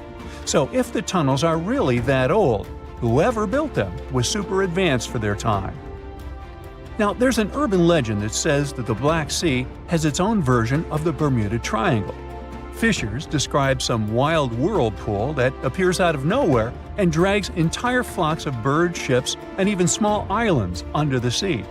And once, things got even wilder with a ship that vanished under weird conditions in 1944. It was during daylight, and some black fog with green flashing sparkles suddenly surrounded the vessel. No one has ever seen it since, and no one knows for sure if the story is true. But it sure adds a spooky touch to the mysteries of the Black Sea. At the end of December 2021, an underwater volcano with a rather exotic name, Hunga Tonga, woke up after several years of sleeping. It did that with so much energy and strength that people heard the eruption from over 100 miles away. Then it went back to sleep. But a couple of weeks later, it woke up again with a force 7 times greater than the first time. It broke the island above it in 2 parts. The lightning storm that started because of the eruption was the most intense in recorded history. The sound waves from the eruption traveled around the planet several times. Someone even heard a loud boom from it in Alaska. And it started the first known mega tsunami since ancient times. This tsunami took the lives of 2 people as far as Peru and caused trouble for 2 fishermen in California. But that's not all. This eruption could change the weather patterns on Earth for years. You may see the first proof in the summer of 2024, which is forecast to become much wetter than usual. Scientists believe the eruption was caused by gas building up to a critical point. Different minerals, including anhydrite quartz and sulfides, were building up for several months until they blocked the flow paths and sealed the gas within Hunga Tonga. Normally, when a volcano erupts, the fumes cause a temporary cooling effect on Earth's surface. But Hunga Tonga's eruption was different. It didn't produce much fumes, but released a massive amount of water vapor, roughly equal to 60,000 Olympic swimming pools. The intense heat of the eruption turned huge amounts of seawater into steam, which then blasted high into the atmosphere. All that water vapor ended up in the stratosphere, a layer of the atmosphere that's too dry to form clouds or rain. Scientists don't have any observations of volcanic eruptions like Hunga Tonga to predict its effects on our weather patterns. They can't tell exactly how long these effects might last either. This is because the only way to measure stratospheric water vapor is with satellites, which have only been around since 1979, and there hasn't been an eruption similar to Hunga Tonga in that time. Experts from different countries started analyzing satellite data right after the Hunga Tonga eruption. They wanted to find out how long water vapor would stay in the stratosphere, where it would go, and, most importantly, what this would mean for the planet. The first big result of the eruption, at least partially, was a huge hole in the stratosphere that was hanging on for several months in 2023. By the time it appeared, the water vapor had reached the polar stratosphere over Antarctica.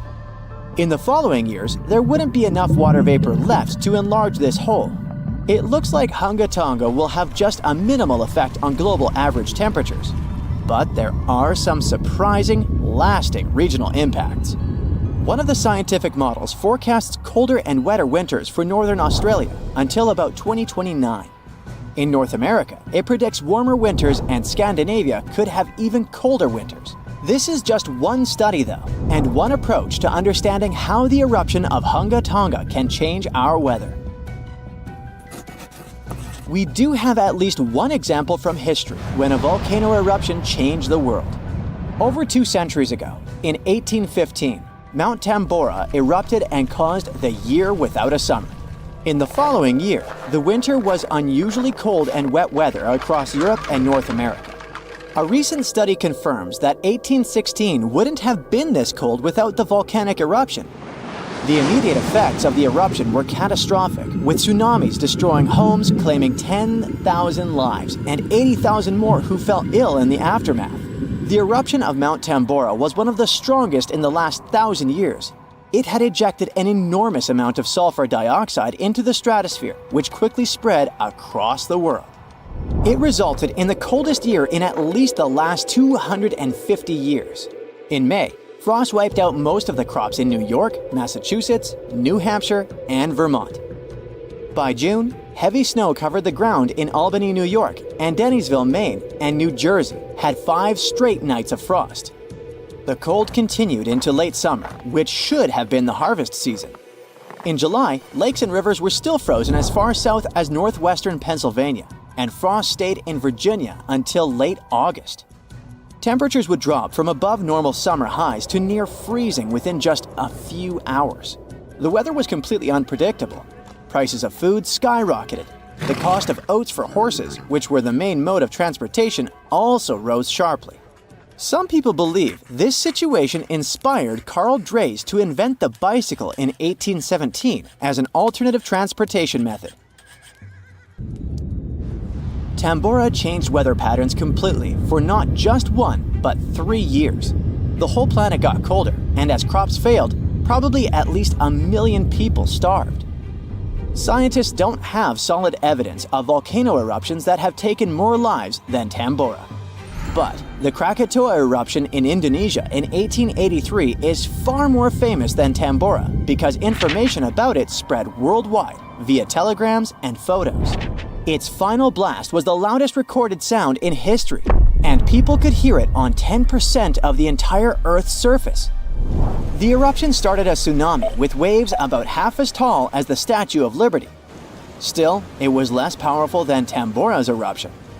The island that once hosted Krakatoa disappeared in the eruption, but new eruptions began less than 50 years later and created the Child of Krakatau cone in the center of the caldera of the old eruption. The new volcano still comes to life from time to time. Mount Vesuvius's eruption, which took down Pompeii, is one of the most well-known volcanic disasters in history. It took around 2,000 lives, much fewer than Tambora. According to a famous Roman author of that time, the eruption lasted 18 hours. Pompeii was covered by a layer of ash and pumice that was thicker than twice an average human height. The nearby coastline also changed dramatically. In today's world, the after effects of volcanic eruptions are often more dangerous than the eruption themselves. Thanks to advances in technology, we can now predict volcanic eruptions more accurately and use safety measures like evacuations and flight cancellations. But there's still a lot of risk that changes in weather patterns and drought all over the world, especially in areas like India, East Asia, and East Africa that are affected by monsoons. Volcano eruptions can also have effects you wouldn't probably expect, like the evolution of dinosaurs. These guys were once the size of cats, waiting for their time to shine. It came around 230 million years ago. This time is known as the Carnian pluvial episode. Before it, Pangaea was a dry and arid supercontinent. But then, there were 4 major volcanic events that pumped huge amounts of carbon dioxide into the atmosphere. Global temperatures and humidity spiked because of it. These massive eruptions most likely happened because of the Wrangellia Large Igneous Province eruption in what is now British Columbia and Alaska. This prolonged volcanic activity created the right conditions for dinosaurs to blossom and diversify, and also for the rise of other groups, like modern conifers, ferns, crocodiles, turtles, insects, and early mammals. With higher temperatures and more rainfall, terrestrial plants have evolved, and humidity-loving ones have become dominant. Without those changes in the world, we could have a completely different natural history. There's some solid proof that volcanic activity has really changed the weather patterns back then. Scientists have found layers in the Earth's core that show different types of carbon. It means there were 4 massive releases of carbon dioxide into the atmosphere. The data on mercury and carbon together shows that the spike in mercury levels was thanks to a major volcanic event that affected the global carbon cycle, and not just local eruptions. A strange lake appeared in India 52,000 years ago. It was formed here literally out of nowhere. I recall it was a Wednesday. Anyway, for tens of thousands of years, people came up with various scary stories about the lake. Some locals believe this place was cursed. Others think that the lake's bottom hides the gateway to the underworld. But those are all legends.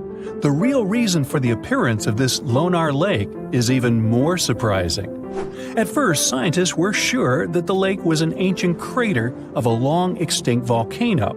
It's in a balsam field made of 65-million-year-old volcanic rock.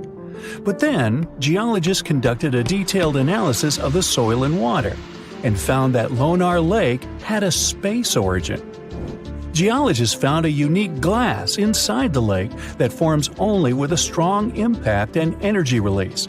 52,000 years ago, a huge meteorite weighing 2 million tons fell into this place. It was almost 6 times heavier than the Empire State Building. The striking power was so high that the volcanic rock melted and turned into glass. Perhaps the bottom of this lake still contains particles of this giant meteorite that flew to us from the distant space depths. Okay, we have a lake created by a space object more than 50,000 years ago. But even this is not the strangest thing about it. In 2020, the locals noticed that Lonar Lake had turned pink. In just a few days, the salt water mysteriously changed its color. Biologists and geologists immediately took water samples to the Scientific Research Center. The detailed analysis showed that the water contained an increased level of unique microbes. They accumulate on the surface and emit some pink pigment. Soon these microbes settled to the bottom, and the lake became transparent again. Also, rains help the water go back to its usual appearance. These microbes color the lake and make the pink plumage of flamingos even brighter.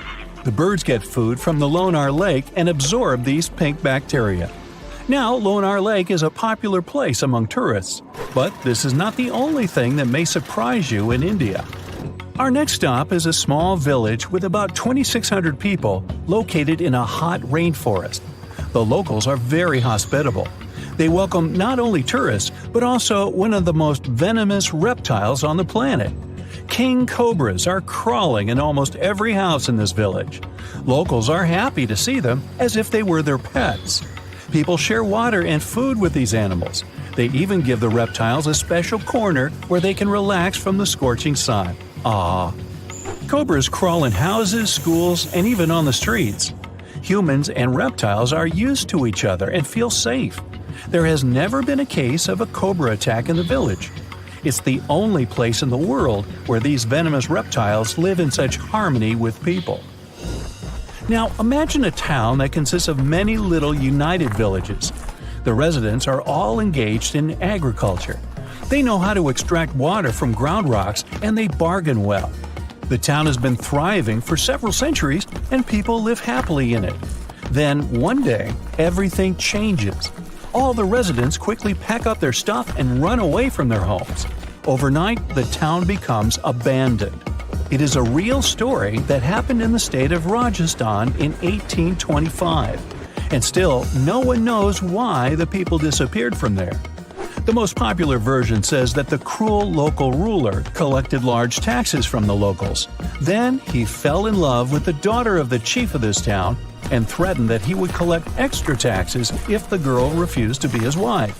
Citizens decided to support the woman and her father and left their homes in one day. This town is still empty, but the locals from the nearest cities are afraid to approach. Our next stop is the state of Maharashtra. There's a small village there with very positive people. They go to stores, cafes, schools, and banks. Everything here seems quite ordinary, and you wouldn't notice what's so special about this place. But just wait for the night to come. People go to sleep and no one locks their houses. There are no locks at all in this village. The door of any building is always open here. The owners leave the shops, cafes, and libraries open. When locals go to work, they don't lock up their homes either. They don't hide money and jewelry. The reason for this is the complete absence of thefts. The villagers are sure that anyone can get into serious trouble for stealing.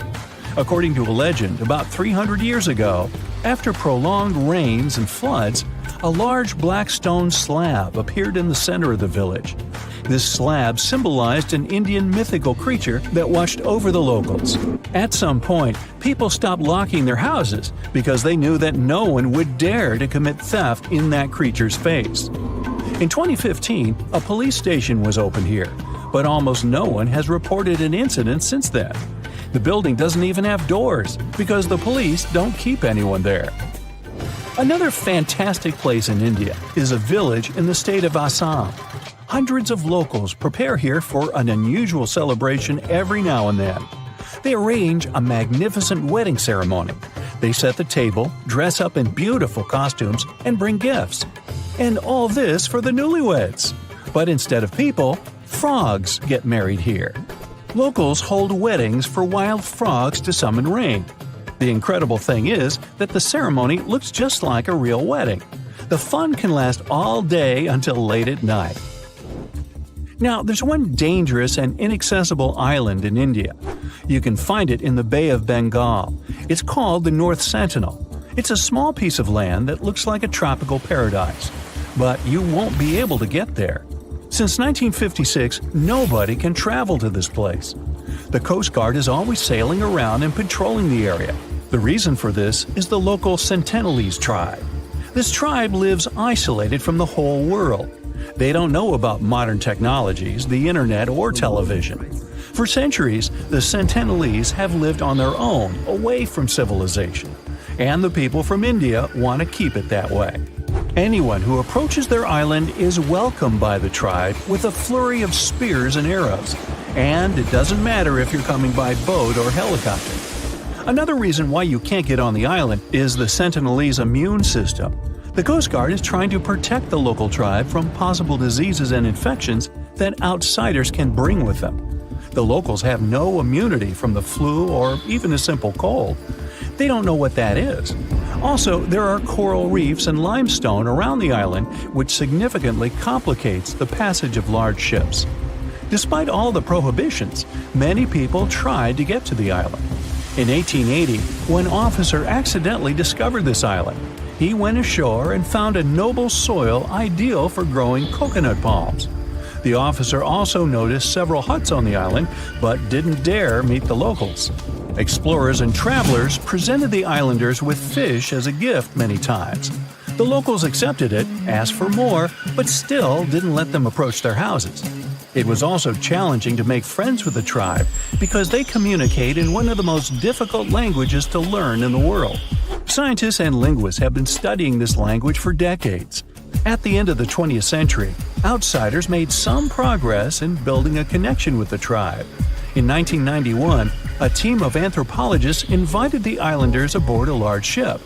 They gave bags of coconuts to tribe members. This may be where the phrase "left holding the bag" came from. Or not. Otherwise, let's just leave these folks alone, shall we? The ground suddenly starts shaking. Clouds of gas start forming in the sky, making it dark during broad daylight. Bits of the ground start swelling, lifting, and even collapsing. These are the telltale signs of a volcano that is bound to erupt.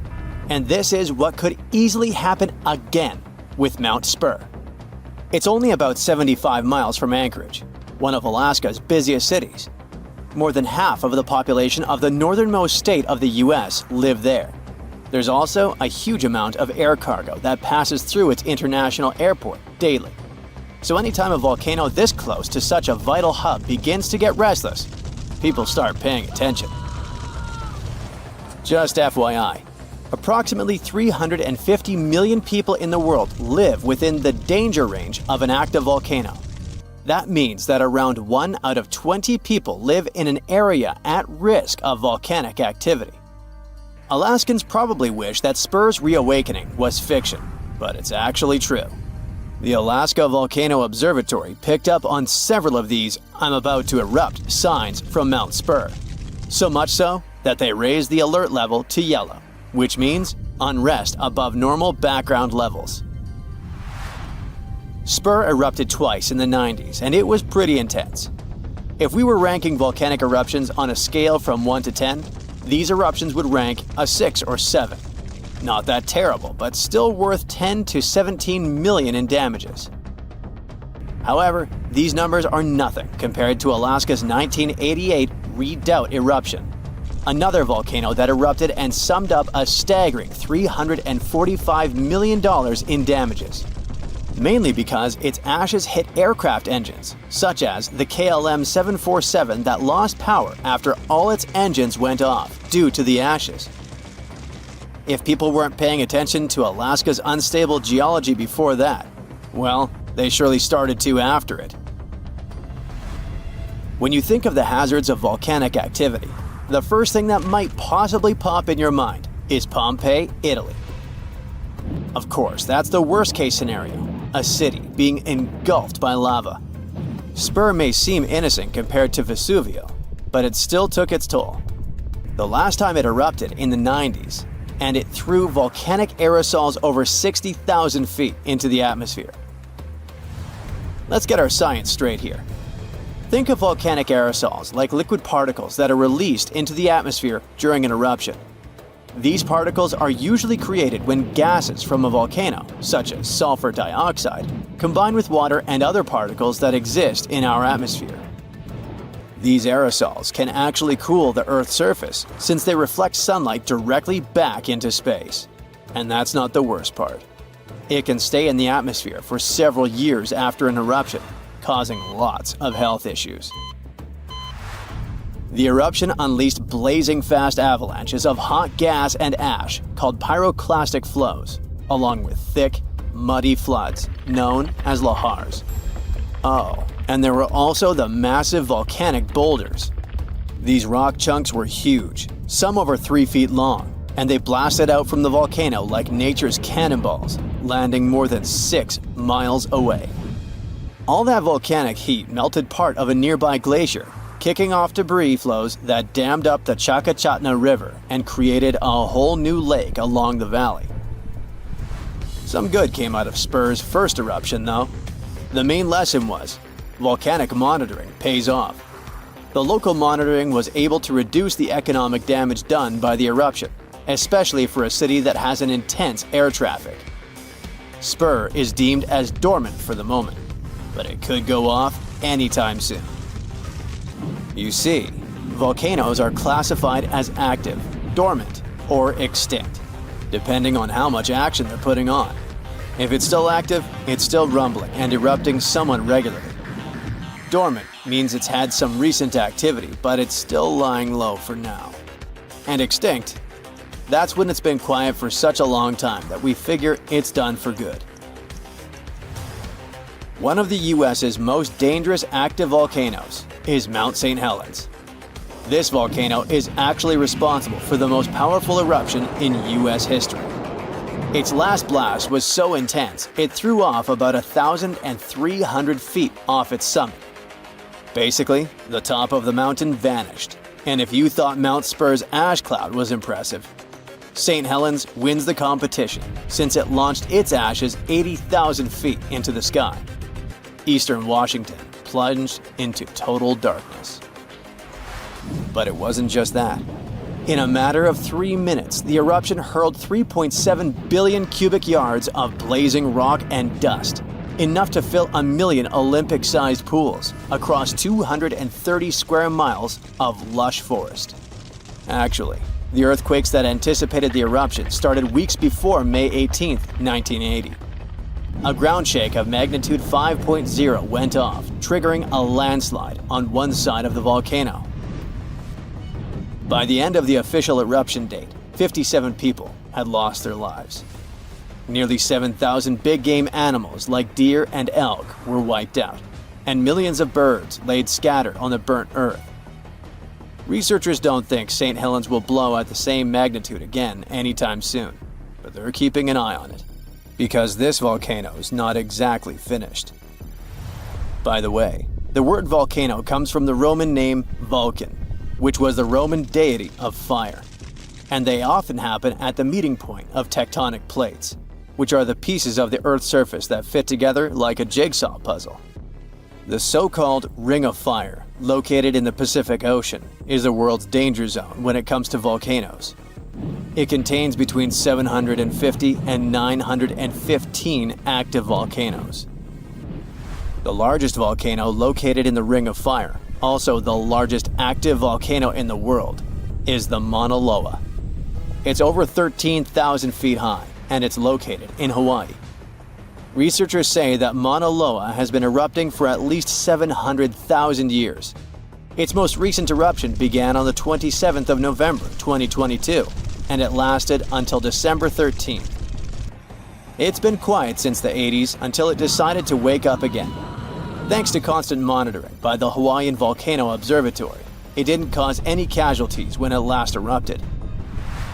Scientists have been investing big time on volcanic monitoring, not only to reduce economic hazards, but also to save lives. The most recent attempt has been to drill into volcanoes. Recently, a group of scientists went all the way to Iceland in one of the world's volcanic hotspots. There are around 33 active volcanoes in Iceland alone. But the one that is the most interesting to them the most is the Krafla volcano. The Krafla has erupted around 30 times in the last 1,000 years, and its most recent eruption was in the mid-1980s. The project, named Krafla Magma Testbed, or KMT for short, is hoping to advance the understanding of how magma behaves underground. The main advantage of this drilling research is predicting the risk of eruptions, but it can also help to push geothermal energy forward. I mean, can you imagine having electricity that is run by the limitless source of volcano power? The KMT team will begin drilling holes deep into volcanic ground in 2027. They're aiming at reaching over a mile into the ground. After all, it's different to monitor lava activity when it's on the surface than when it is still below ground. This will allow researchers to listen to the pulse of the Earth, according to them. They're saying this research is as revolutionary as the first time man went to the moon. Oh, and speaking of that, I was shocked to discover that volcanoes exist all throughout the solar system. Yep, other planets and moons have volcanoes too. The largest volcano in our solar system is Olympus Mons on Mars. It's a shield volcano, much like the ones that make up the Hawaiian Islands. It's about 370 miles wide. If we transported it all the way back to Earth, it would almost occupy all of Poland. Yikes. Octopuses have 3 hearts. 2 of them pump blood to the gills, while the bigger heart circulates blood to the rest of their body. They also have 9 brains. There's the large central one, but also each of their 8 arms has a mini brain of its own, which is why they can act independently. Since each arm has its own brain, the central brain only needs to send a higher level signal to the arm. Things like, move to that nearby crevice, there might be a crab hiding inside. In the case of humans, the brain would guide and take control of each movement of our legs and arms. And with an octopus, arms act almost independently on their way to the crevice. It also tastes and feels with the suction cups on it. Since their arms are so independent, an octopus doesn't actually know where they are unless it sees them. The human body has an ability called proprioception. Thanks to it, we know where our arm is, even if we hold it, let's say, behind our back. 1816 is known as the year when summer didn't come. In April 1815, there was a massive explosion on Mount Tambora in Indonesia. It sent enormous clouds of volcanic ash up into the atmosphere. The majority of the northern hemisphere got covered with a shroud of dust and dirt and kind of refused to settle. In June of the following year, the cold winter didn't just come to an end. Frost damaged crops, and snow and rain persisted during the whole summer. In Iceland, you'll find some of the most breathtaking sceneries on our planet. Jagged mountains, fjords, hot geysers, ice fields carved into the landscape. Stunning yet intriguingly black sand beaches, such as Reynisfjara Beach. Most of the sand on beaches is generally formed from rocks that have broken down because of weather changes and erosion through thousands or even millions of years. And on Reynisfjara, the sand is a striking black color, and that's because of volcanic activity. Lava came out of an erupting volcano, got to the surface, cooled, and then hardened in the Atlantic Ocean, creating such a fascinating black hue. This beach is so magically stunning, but it's also very dangerous because of its sneakier waves. That's when a few smaller waves join together into a single, really big one. This phenomenon can happen when ocean currents force waves together, or in the case of Reynisfjara, when such waves come from an offshore underground cliff and get an even stronger pulling effect. Considering the ocean's low temperatures too, it's definitely better to just take pictures from a safe spot. Some trees talk to each other. Not the way we do, of course, but, for example, acacia trees that grow over the African savanna can warn each other if there's something dangerous coming. When some animals, such as antelopes, gobble up its leaves, the tree immediately starts producing more tannin, which is toxic to animals. They also emit a special type of gas that travels through the air and warns other trees they should protect themselves too. You're stargazing, such a chill night, and then a flash of bright light streaks through the night sky. A shooting star, so cool. But what we see is not actually a star, although we call it that way. They're meteors, which are basically small chunks of dust and rock moving through space. As they're passing through our atmosphere, they cause something called friction, when one thing rubs against another, and that's why they glow. Also, the friction causes heat. Dust and rocks get extremely hot as they fly through the atmosphere, and the heat makes them glow until the moment they burn out and turn into what we call the shooting star. Sunsets in deserts are extremely beautiful because of the spectacular colors they produce a bit more than elsewhere. Sunlight consists of various shades of the color spectrum. When the sun is high in the sky, these colors mix together and our eyes see them as white. But as the sun gets lower, its rays have to go through a thicker layer of atmosphere before they get to us. The atmosphere then scatters shorter wavelengths of light, like blue and purple, before we can even see them. That's why the longer orange and red wavelengths stand out. In urban environments, air pollution can make sunset colors duller than everywhere. The clean air in deserts allow the vivid colors coming from the sun to shine through at twilight. Also, the moisture, water vapor, and rain-engorged clouds can mute the sunset's hues. Since there's no rain, clouds are thin and wispy, so they filter and reflect sunlight instead of blocking it. Bamboo grows really fast. It's actually the fastest growing plant on Earth, sometimes growing about 3 feet in just one day. You can find it in dense forests, where only a little light gets to the ground, which means bamboo is under strong pressure to reach the sunlight as quickly as it can. There's an underground stem that connects bamboo shoots to their parent plant, so the shoot doesn't really need leaves of its own until it gets to its full height. Also, bamboo grows faster than other plants because it doesn't waste its time and energy on growing rings that thicken the stalk. It's just a thin, hollow stick that grows straight up. You'll notice some of the big trees have shallow root systems, sometimes even 10 inches deep in the ground. The roots generally need access to oxygen and water, and they can mostly find it in special underground pockets called soil pores. When a tree has ideal moisture and soil conditions, it can send roots deeper down under the surface and get what it needs. But most of the time, conditions are not perfect, considering bedrock, stones, and compact soil that physically prevents the roots from going down. Such obstacles also prevent the roots from getting the needed oxygen. So, when life gets tough, the tree will take an easier option. Its roots will stay close to the surface and spread out in different directions. Drought conditions are another reason trees can have shallow root systems. By staying closer to the surface, they can take most of the rainfall collection. Plants are exposed to the sunlight most of the time, but they still don't get sunburn. They appeared on land about 700 million years ago, and one of the key things they needed to survive was something that would protect them against the ultraviolet rays coming from the sun. Those in the sea had seawater as protection. UV radiation is mostly responsible for sunburn, so land plants developed a special protein that detects it. This protein sends signals to the cells to protect the plant from the damage and effects of UV radiation. Basically, it's like they produce their own natural sunscreen, but this still doesn't mean they're 100% protected. You know that common belief that if you water plants in the midday sunshine, this can cause their sunburn? Some think droplets of water act as tiny lenses and then focus the sunlight onto the leaf surface. But they're not strong enough to actually focus sunlight from a water droplet onto the surface of a leaf.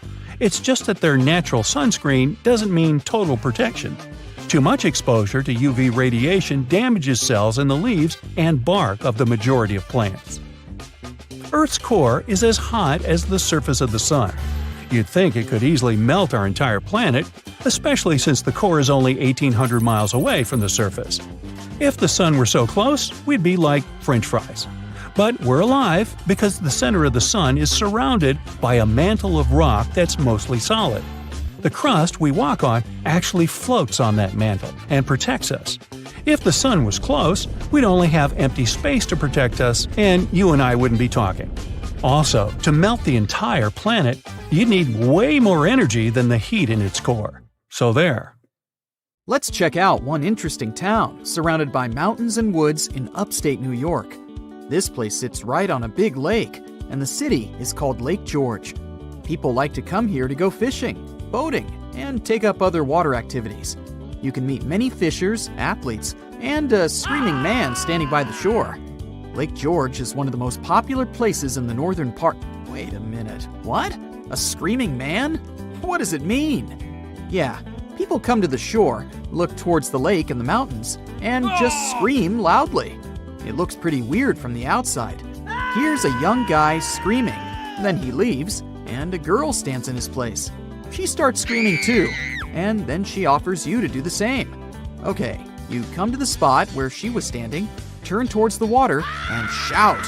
Wow! The sound of your voice echoes back to you. You hear yourself as if the sound wave passed through a giant megaphone. Your scream sounds distorted. It's unbelievable. You get closer to the shore and start screaming again. But this time, the magic is gone. You hear your usual scream. You return to that point, and here's the sound of your cry rising to you again with an echo. But how does this happen? Look where you're standing, the girl tells you. You're standing on a round concrete platform with an engraved image of a compass. Right on the compass, you see a blue map of the lake. In the center of this pattern, 2 compass lines intersect and form the X symbol. Anyone who stays in this exact spot and shouts towards the lake will hear an incredible echo of their voice. It's as if your scream is coming back to you from another dimension. But the most exciting thing is that people standing nearby don't hear it. They see you as just a screaming person with an ordinary voice. They can hear the echo only in this X spot. Scientists still can't explain this acoustic phenomenon or figure out the reason for this behavior of the sound waves. All they have is guesses and theories. The concrete platform is surrounded by a small curved wall from the lakeside. Some people think that your voice resonates from this wall and creates this sound effect. Many places have similar semicircular walls, but they can't play such an acoustics trick. Another theory says that mountains and water somehow create the echo effect. There's also an old legend according to which a magical creature appeared at this spot. It shouted towards the water, and its wisdom has echoed throughout the lake ever since. I still think the sound resonates from the wall, but let's move on. We have more places to go. The next incredible location we're going to drop by is in California. Welcome to Lake Berryessa. Just stand on the shore and watch. Everything seems normal. Beautiful nature, clean, calm water, but there's a huge deep hole in this lake into which millions of cubic feet of water are pouring per second. But don't worry, this is not a natural anomaly or a tunnel to the underworld. It's the glory hole, and people created it. Lake Berryessa is in the area where the farming town of Monticello used to stand. In the last century, people built a dam next to the lake. During the rains, the water level rose and overflowed beyond the edges of the dam. To solve this problem, engineers built a vast hole. To give you an idea of how vast it is, imagine an ant standing on the edge of your bathtub with water flowing through the drain hole. The glory hole is as big for you as the drain hole would be for the ant. The water goes through a long horizontal tunnel and enters the nearest bay. The glory hole is a local attraction and a popular place for tourists. Now let's move to the Caribbean region for another fascinating location. Here, among the clear blue sea, you can find a unique lake on one of the dreamlike islands. Its entire territory looks like a giant concrete platform. But don't swim in it. Steam emanates from the lake's surface because of high temperatures. Almost all the water here is liquid asphalt. Pitch Lake is the largest asphalt deposit in the world. Its depth is 250 feet, which means that a passenger Boeing can fit there in an upright position. Scientists haven't yet studied the lake thoroughly. They think there's a fault in the Earth's crust underneath it. Natural gases and oil pass through this crack and mix with water. Then, all this liquid goes through many chemical reactions and turns into asphalt. The lake contains about 10 million tons of hot material, according to rough estimates. Theoretically, No life can exist in such conditions, but scientists discovered a colony of microbes there. This means that life outside of our planet can exist. Saturn's largest moon, Titan, has many hydrocarbon lakes on its surface, similar to Pitch Lake. And if the simplest forms of life can exist here, in the asphalt lake, they may also survive on Titan.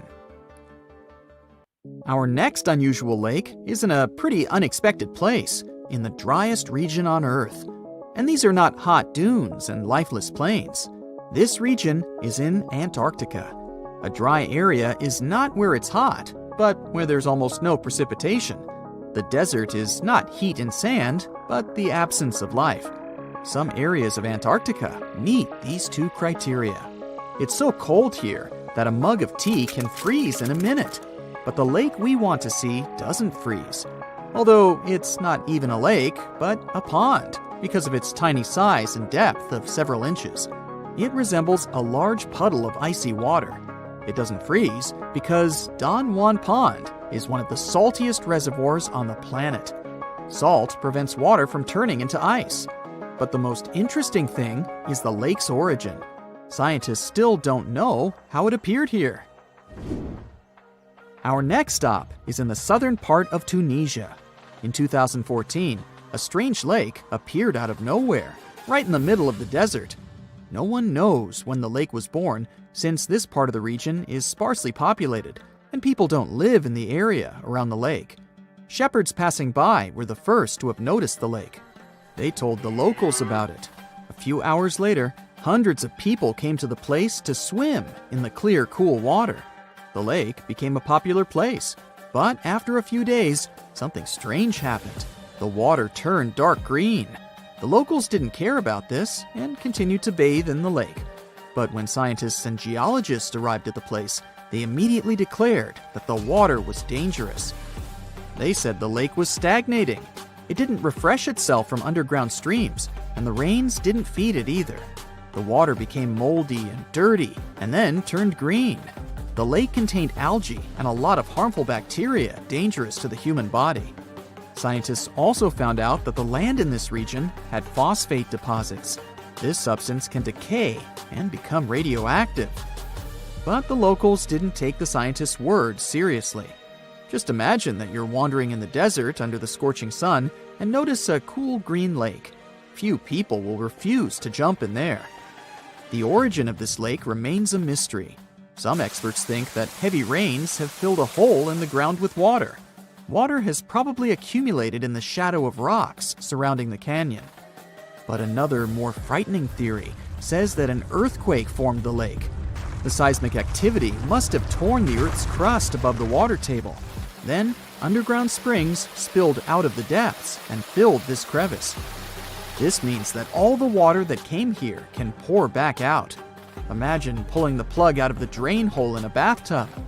Any small earthquake can make the lake's plug fly out. In this case, the gap can take all the water back underground. So let's hope there won't be any swimmers in the lake at that moment. You rub your eyes, trying to make sense of everything. Perfect circular holes in the bottom of the ocean floor off the coast of Big Sur in California. You have no idea how this happened, even though you're a marine biologist who's been practicing it for years. You go through some of the old records and find out that these holes have been around since the 90s.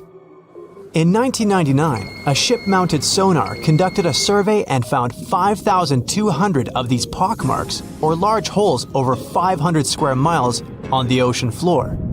They look like moon craters underwater. You contact your team and get the robot ready to go down and explore the scene and bring back a few samples. You and the team drive to the coast and hop on the boat. You're sitting inside controlling the robot with a joystick. Your teammate sets the robot in the water and drives it down. Everything seems normal near the surface, but as the robot goes lower, the pockmarks start appearing. A bunch of boats swift past you, making you lose your balance and focus. The robot turns on the flashlight so you can see better. But as it goes lower, the resolution is less crisp. It almost reaches the bottom, and the holes are smooth and nearly perfect circular shapes. Some of these holes that were visible in the sonar reading measure more than 30 feet across and 15 feet deep. You show the rest of your teammates the images, and they're shocked. The robot continues swimming, but there appear to be more holes all around. Many of them are too small for the scanner to capture from above. These microdepressions are steep and have sort of tails going in a certain direction. It's possible that the currents underwater played a role in their shape. Everywhere the robot swims, there are new holes all around. After a couple of hours, the robot goes back to the boat with some samples. You take them back to the lab and study them. The robot clearly captures images of human trash, but the samples don't indicate anything alarming for now. Despite the fact that 1/3 of the pockets are filled with trash, there's still no explanation of how they were formed. It's late at night and the rest of your team heads back home. You're passing out in the lab, still trying to find some answers. You wake up the next day, and while cooking breakfast, you get this idea that maybe these holes are gases venting out, which could be harmful to marine life. You quickly get the robot and sail out to the ocean once more. This time, you didn't even think about calling your teammates. You place the robot in the water and get behind the screen to control it. The robot descends to the bottom of the ocean and does a survey. So far, the holes still seem to be covered with trash. But some of the holes have marine life dwelling inside, like fish and seaweed. After much scanning, it doesn't look like they're producing any bubbles, which means there aren't any gases venting out, but you're determined to find them. After a while, you reach one of those large pockmarks, and the robot starts scanning around. You find some bubbles coming from a source, but the robot can't reach it. It swims around trying to find a spot, but nothing. You bring the robot back to the lab and work on it. You attach some mechanical arms on it that can lift things and move them. You bring the robot back down to the same spot, but the bubbles aren't as frequent as before. You use the arms to move some of the trash and find out that the bubbles are being produced by a group of crabs chilling next to a pile of plastic. Bingo! The bad news is, you still don't have a clue why the microdepressions and pockmarks exist. As you try to control the robot to go back to the surface, an octopus wraps its tentacles around it, pulling the robot down. You struggle with the controls and push it to maximum power, but the suctions of the octopus are too strong to break off. It's a game of tug-of-war with the octopus and your robot. It takes the robot under a pile of trash, thinking it's lunch.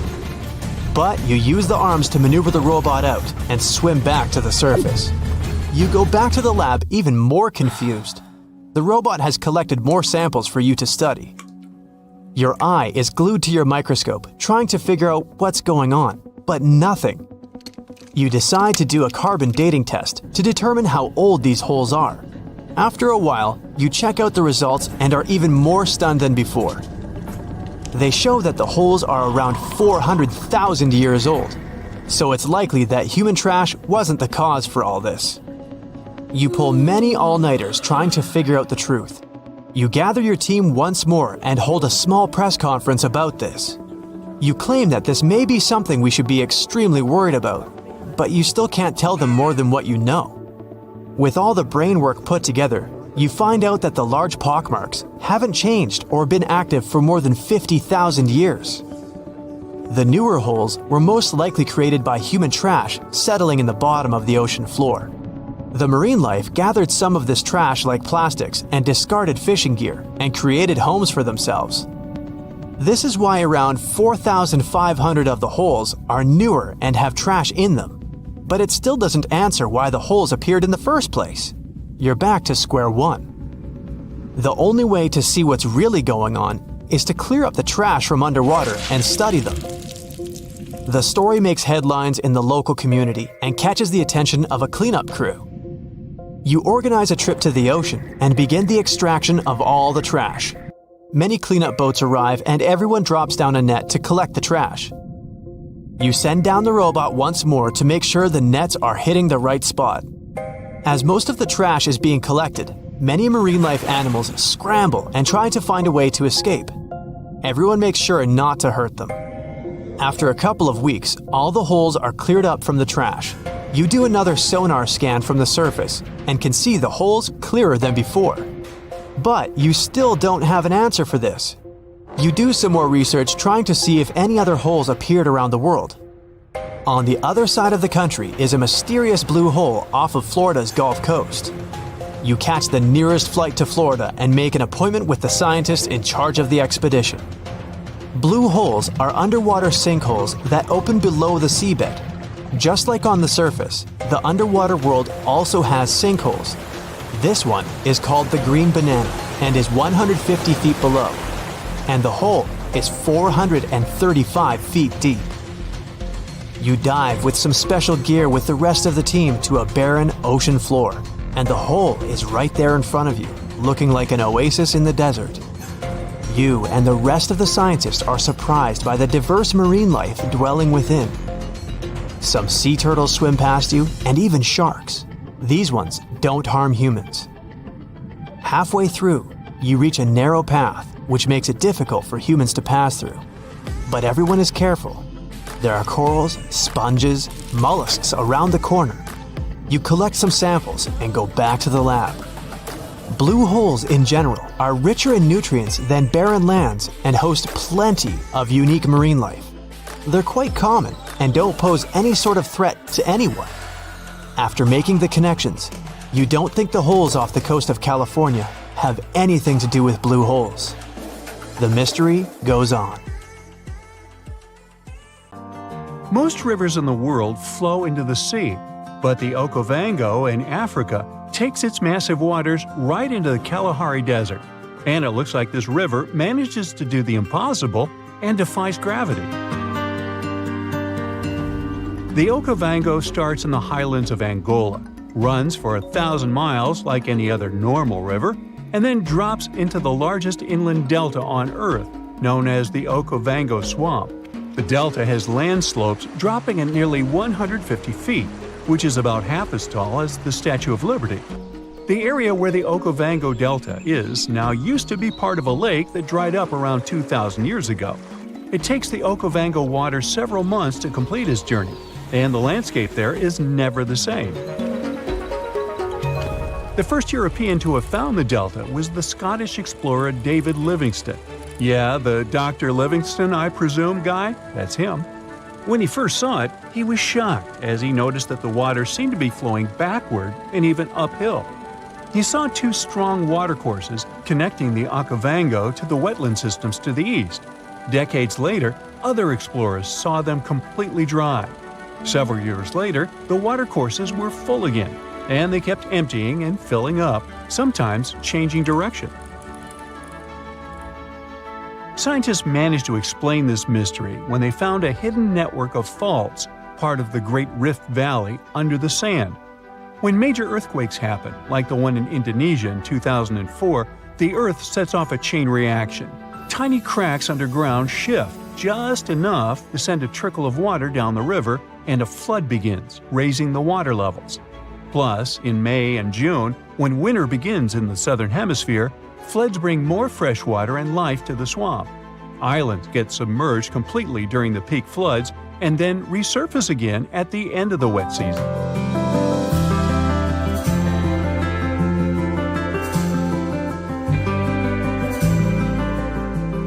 Wildlife just loves all the water in the delta, and you can often see migratory elephants bathing among pink lily pads and silverfish, bream, barbels, and other fish. There are lions, cheetahs, buffalo, wildebeests, hippopotamuses, hippopotami, zebras, wild dogs, crocodiles, and other species of animals. Storks, ibis, herons, cranes, and geese like to fly by, along with 450 species of birds. Although the Okavango has plenty of water that is priceless in the desert, people hardly settle along its banks. One big problem here is the tsetse fly. But if you're feeling adventurous, you can come here for a water safari. Scientists from Imperial College in London stumbled upon a totally unexpected river under the Antarctic ice sheet.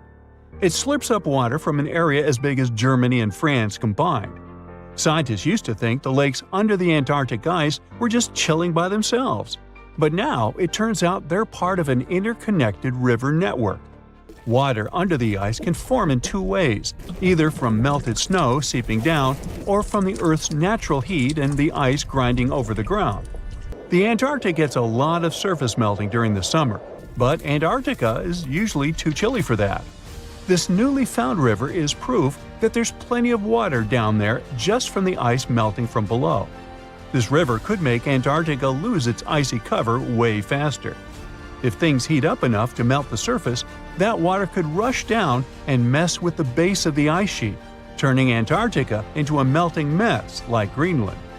If the ice starts moving faster than the water can handle, it's going to create more friction, making even more water and speeding up the melting process.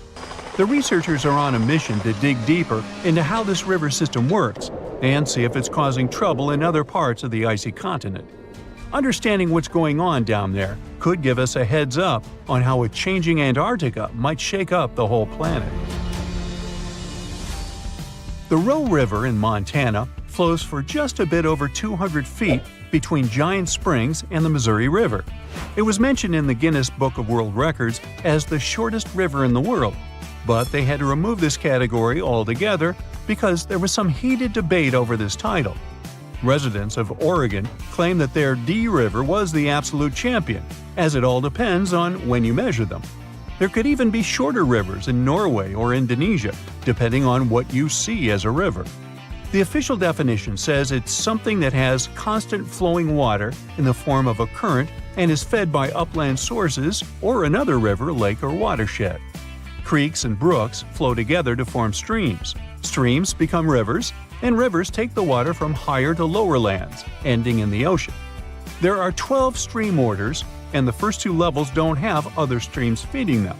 So, Roe and its other short buddies technically deserve the title of rivers. I'm glad we cleared that up. Rio Negro in South America is the largest blackwater river in the world and the largest left tributary of the Amazon jungle. Its waters look more like strong tea and seem pitch black only from the distance. They get that dark color from humic acid.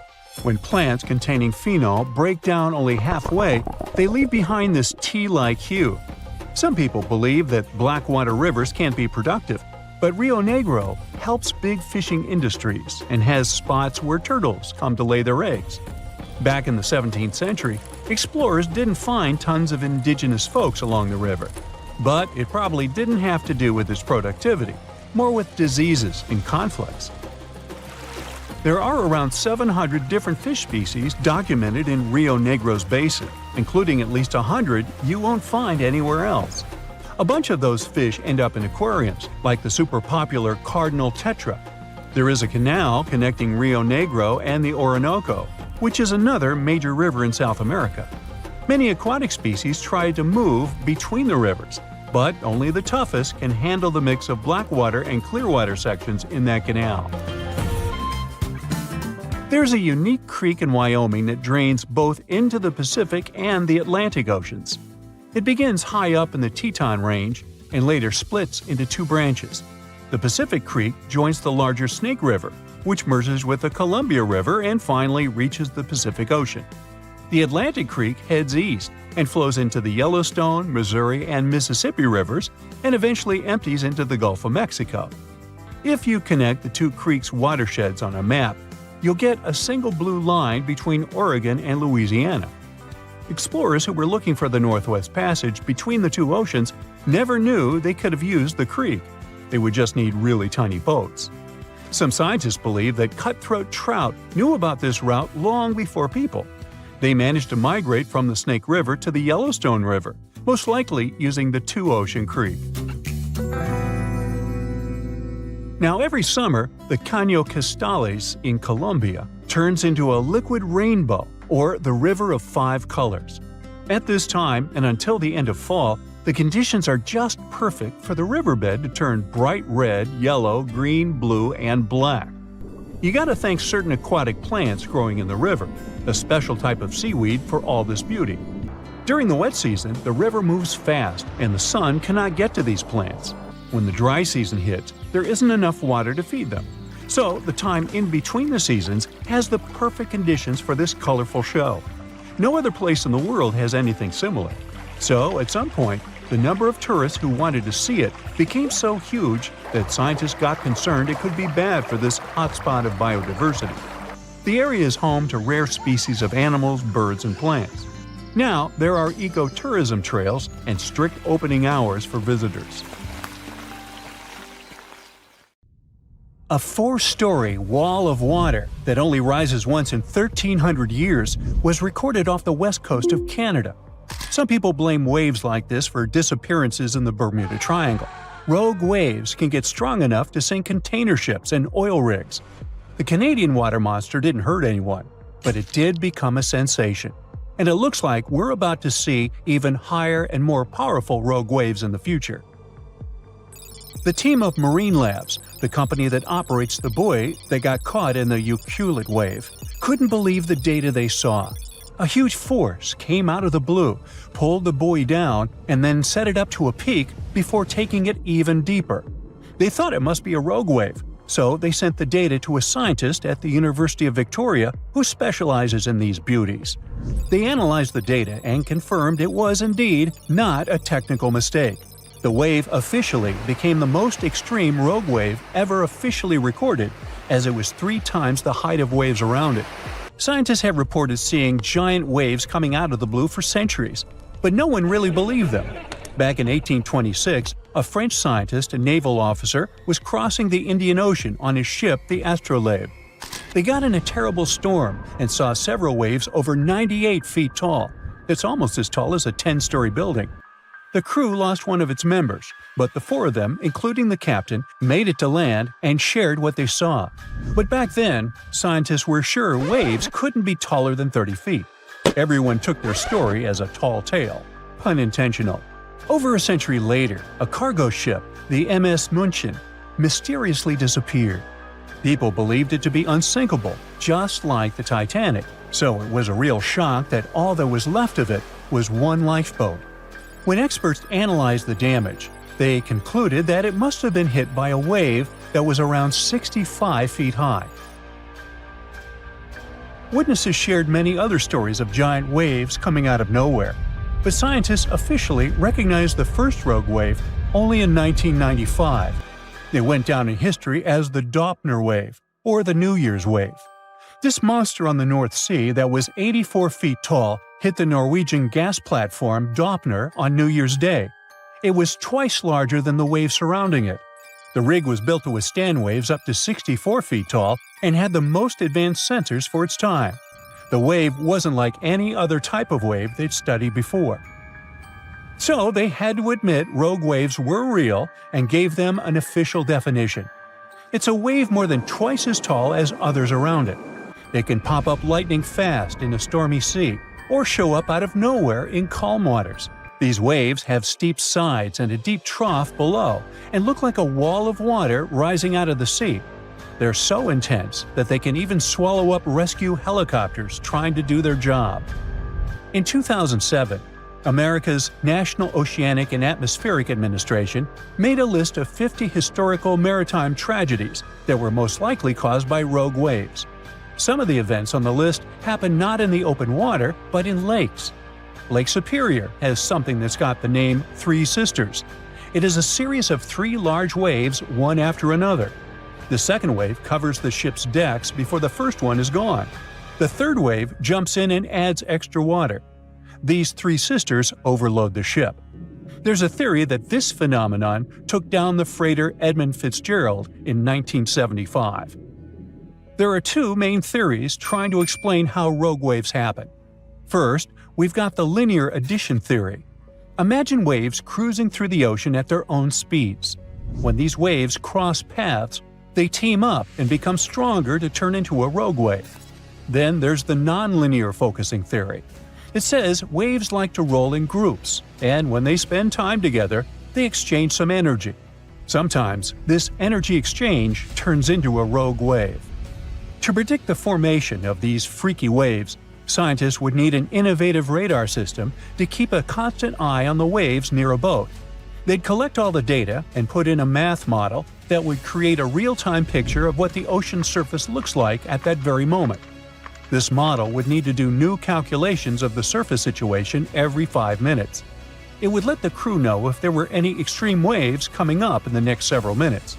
Such a system doesn't exist yet, but there is a huge progress in this direction. Scientists from the University of Melbourne went on an expedition to Antarctica and found out that strong winds play a big role in the creation of rogue waves. It looks like they're caused by a mix of strong winds and the random way waves move and interact with each other. This idea was tested in labs before, but now they've proven it happens in real oceans too. To study these waves, the scientists use special 3D cameras. These cameras work like human eyes, taking lots of images in a row to create a detailed 3D picture of the ocean surface. It showed that rogue waves happen more often when waves are young, which means they're just starting to form and are more affected by the wind. When strong winds blow over young waves, they make the waves taller, longer, and faster, but not evenly. Some waves steal energy from nearby waves and grow much bigger, which is how rogue waves form. The scientists noticed these giant waves happened about once every 6 hours. They recorded no rogue waves in calmer seas, when the wind doesn't have as much influence. Scientists are concerned that rogue waves may happen more often in the future because there's more energy in the atmosphere and ocean. It looks like rogue waves can be much more powerful than scientists ever thought.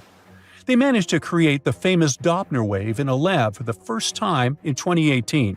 This helped them study these mysterious waves up close and showed that their secret is in how they form.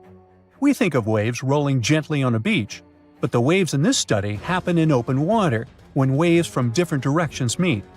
When waves come together from far apart directions, they push the water upward, creating what's called a partially standing wave or a cross wave. This can happen when two seas meet, or when wind directions suddenly change, like during a hurricane. The study found that the bigger the angle between the meeting waves, the taller the cross wave becomes. Normally, when a wave breaks, it forms a white foamy top, and that's where it stops growing. But if a wave is formed by water coming from many directions, it can keep growing even after breaking. These special waves can grow to be twice as steep while breaking, which is already much bigger than normal waves. And if you add up all the growth from waves coming together, they can become 4 times steeper than what anyone thought was possible. This discovery could change the way we build things, like wind turbines or oil platforms in the ocean, to make them safe. Right now, many designs don't fully account for these huge multi-directional waves. Now, they seem to have a lot of similarities, but rogue waves aren't the same as tsunamis. Tsunamis happen when there's a big shift in water, like an earthquake, volcanic eruption, or landslide. They mess with the entire water column. At sea, you might not even notice a tsunami cruising beneath you, but near the shore, as it hits shallow waters, those waves can shoot up to crazy heights. Rogue waves are formed at the surface level, although sometimes they can form deep below, and these are called rogue internal waves. On the outside, the surface of this lake looks like the aftermath of a disaster. Empty tree trunks spike out of the turquoise waters. The lake is surrounded by mountains, making it a quiet but unsettling place.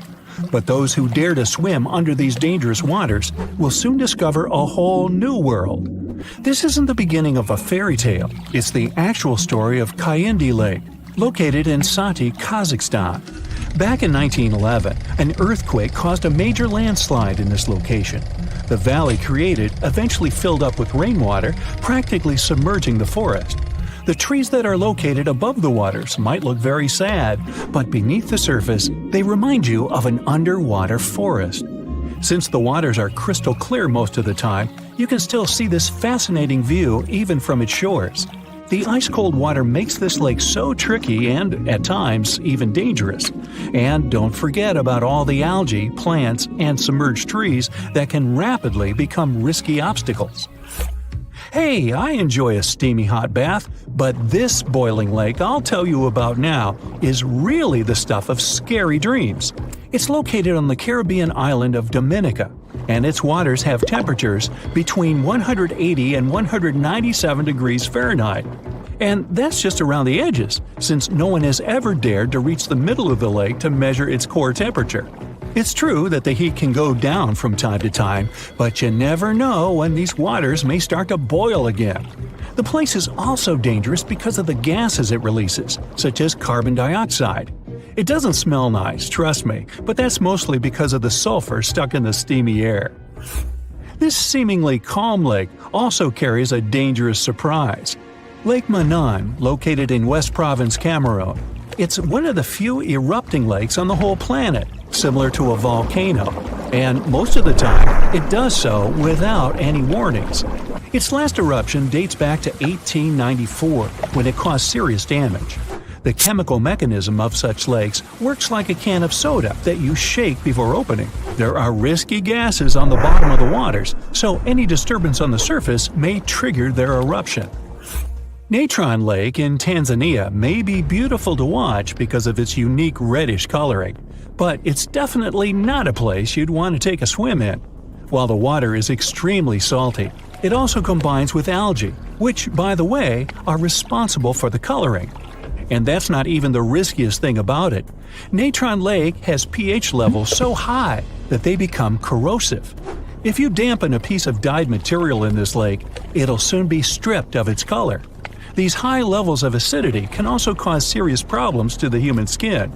It's not all bad for some creatures, as Lake Natron is the only home to over 2.5 million small flamingos. These acidic and brackish waters support their survival, so it's no wonder they like to stick around.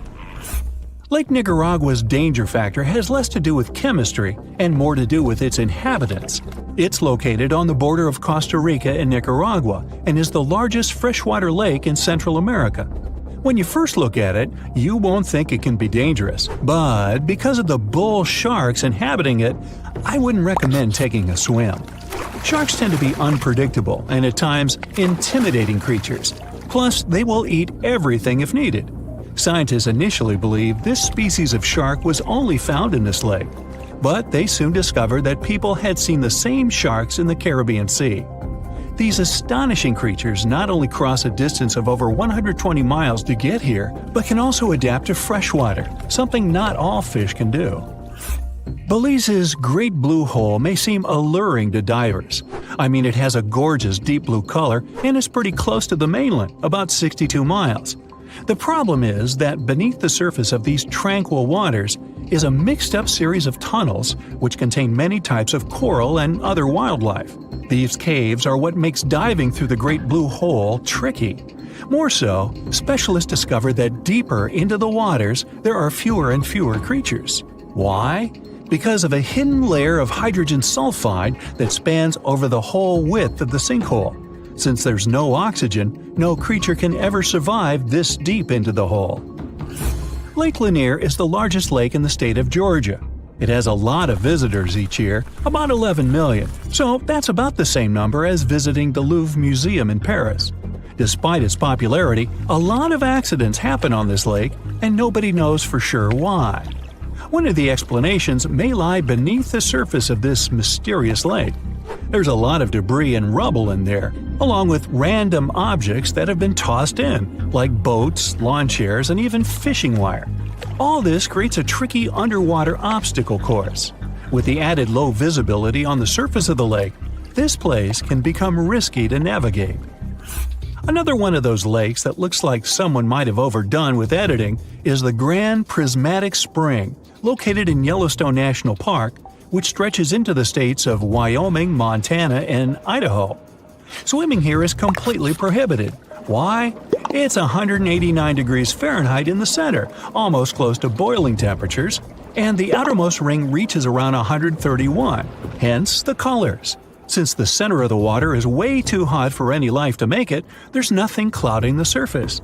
The lack of any living organisms here creates that vivid blue that looks almost painted over. On the small Mediterranean island of Cyprus, there's not a lot of rain during the summer. That's why some bodies of water here become so dry that in certain areas they get covered in a layer of baked salt. It's the case for the Larnaca Salt Lake. Now don't be fooled by the eerie landscape. These lands can easily become a trap.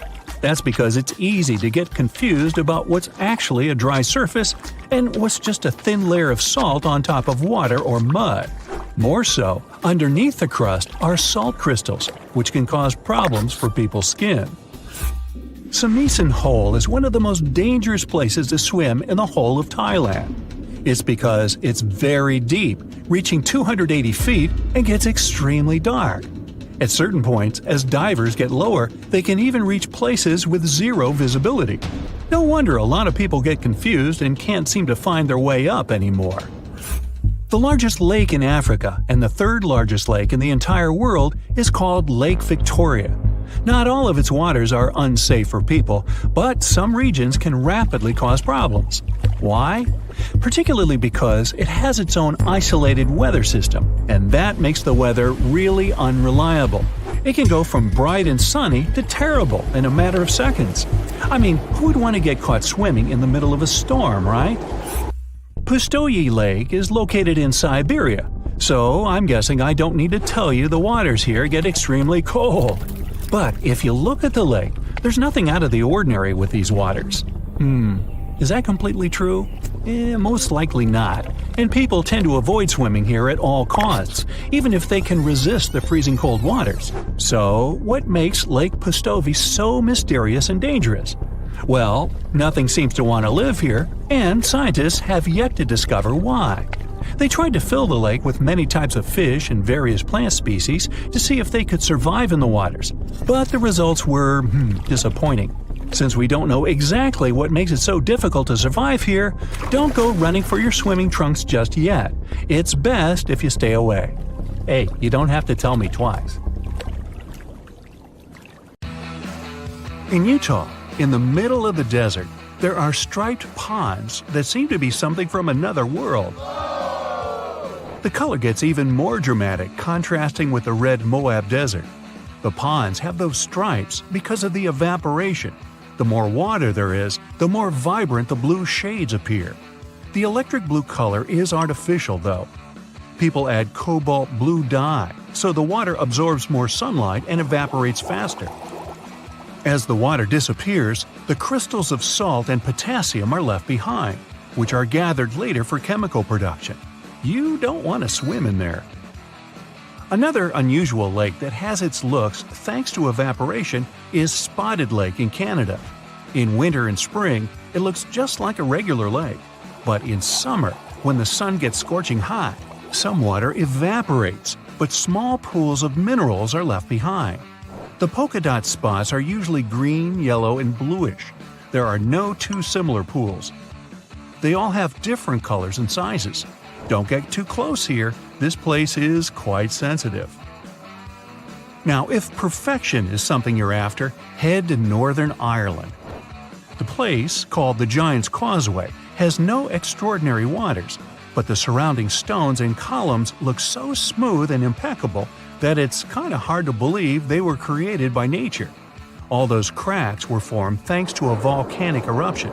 But the legend has it the site was made by a mythical giant named Thin Mukul. He must have been really cool. In Turkey, there's a spectacular site called Pamukkale, which means cotton castle in English. Again, legend has it that giants had something to do with it. This time, they left some cotton there to dry, and it later turned into those stunning formations. Scientists kind of disagree with it and claim that it's all about minerals left by the thermal waters. It's up to you who to believe, but there's one undoubtable thing. This place with turquoise thermal water has no look-alike in the world. If you ever pop in this place, don't miss a chance to take a look at ancient Roman ruins left there. Back in 1802, humanity spotted something they never saw before: the pink water. Nope, it wasn't some fancy strawberry lemonade or something. It was an actual source of flamingo pink water. Meet Lake Hillier, located in Western Australia. It's not hard to guess that it attracts people because of its unique color. It never changes and stays pink throughout the year. No giants spotted adding pink dye there, so this time it's all about algae, bacteria, and high salinity. It's totally safe to swim there, but nobody can do that. Regular tourists just can't visit it. Turns out Lake Hillier isn't the only pink water source out there. In Senegal, there's Lake Nerpa, which looks almost exactly the same. It looks like an extra-large milkshake for the same reasons. high salinity, and algae that love salt. These algae produce red pigments to help absorb sunlight, so the lake color gets even more intense in the dry season. The notorious Thor's Well isn't as dangerous as they say, but it looks a bit scary at high tide. The water fills it from underneath, bubbling and bursting up. Then this vigorous spray of water goes back into that hole, so it seems endless. One more place that depends on tides is Mont Saint-Michel in Normandy, France. The magnificent castle is surrounded by water, but not permanently. Choose the time wisely, it all depends on the moon. The highest tide can be seen 36 to 48 hours after a full moon. Chances are, if you come there at the wrong time, you'll see nothing but a couple of puddles. The Budagaika crater in Siberia looks like a doorway to the neither. It's about a half-mile long and nearly 300 feet deep, and it never stops growing. The deeper it gets, the more layers it has. They show what our planet looked like thousands of years ago, as the slumps reveal the used-to-be climates. The crater appeared back in the 60s, and it all started because of rapid deforestation. Trees no longer cast shades on the ground, and it got hotter. The permafrost melted, the soil cracked, and the crater appeared. In the middle of the Atacama Desert, Chile, you can spot a super weird thing.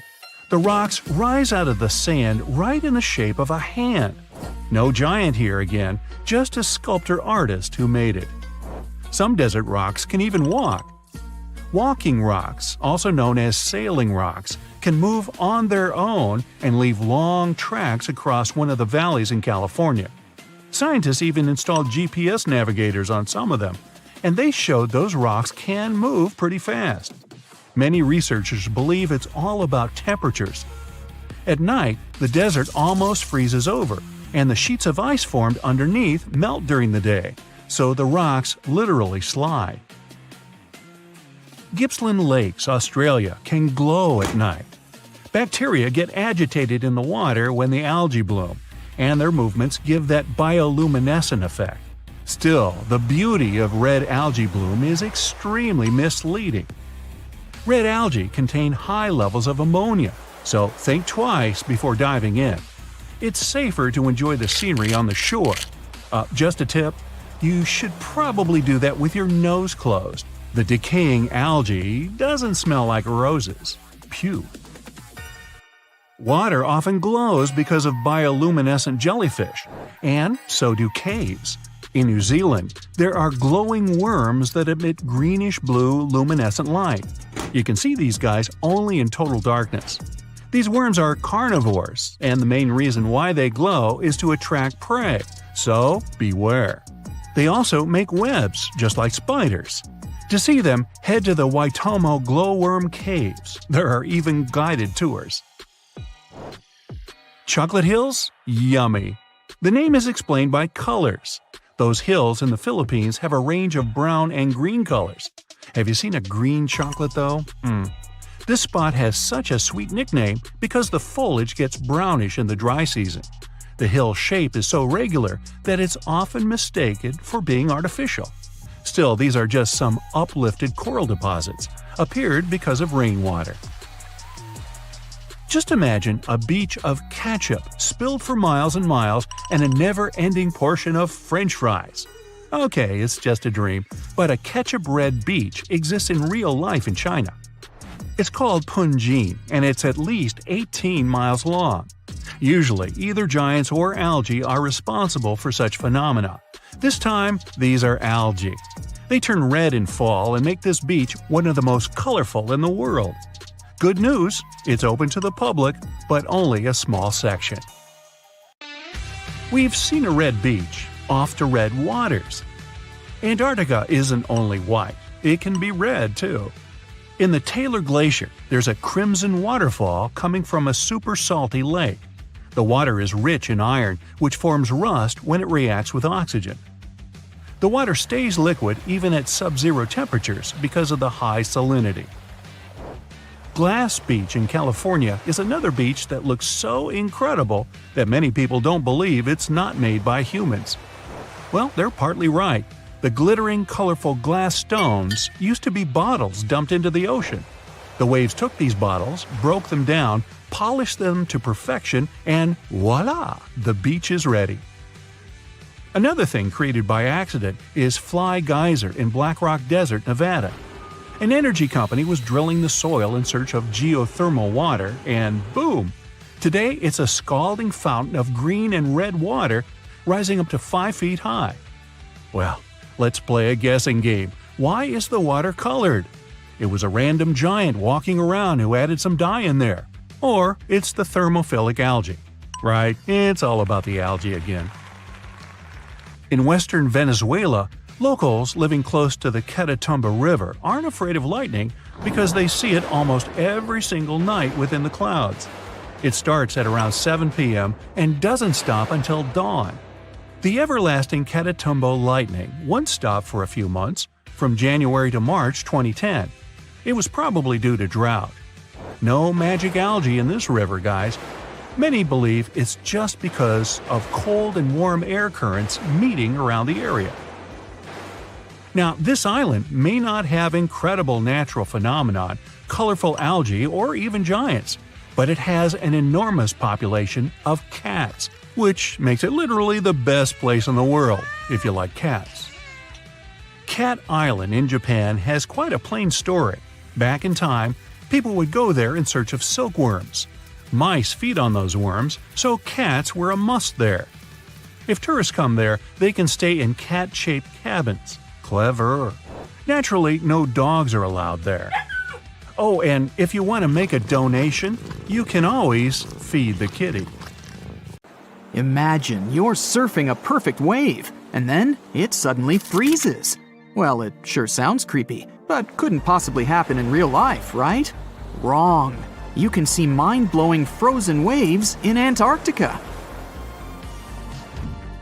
These waves occur when the ice gets compressed, and the ever-increasing pressure squeezes the air bubbles out. As for the beautiful blue color, it's the result of ice melting and refreezing. When the summer begins, an ordinary-looking river in Colombia transforms into a liquid rainbow. Caño Cristales, also known as the most beautiful river in the world, sparkles in 5 colors: red, black, green, blue, and yellow. It only looks like this for 6 months of the year because the aquatic plant that gives it the bright hues needs the right water level and amount of sunshine to use its magic. Australia is home to a unique horizontal waterfall on the coast of the Kimberley region. It's really just a fast tidal flow moving through 2 narrow aligned rocks. The tides can rise 30 feet. The falls reverse whenever the tide changes. Also down under is the biggest single rock in the world.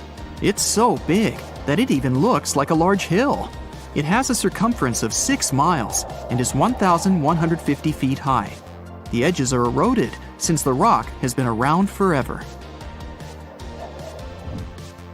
These mud brick buildings are 7 stories high and were built out of fertile soil, hay, and water that were made into bricks and left to bake under the sun for days.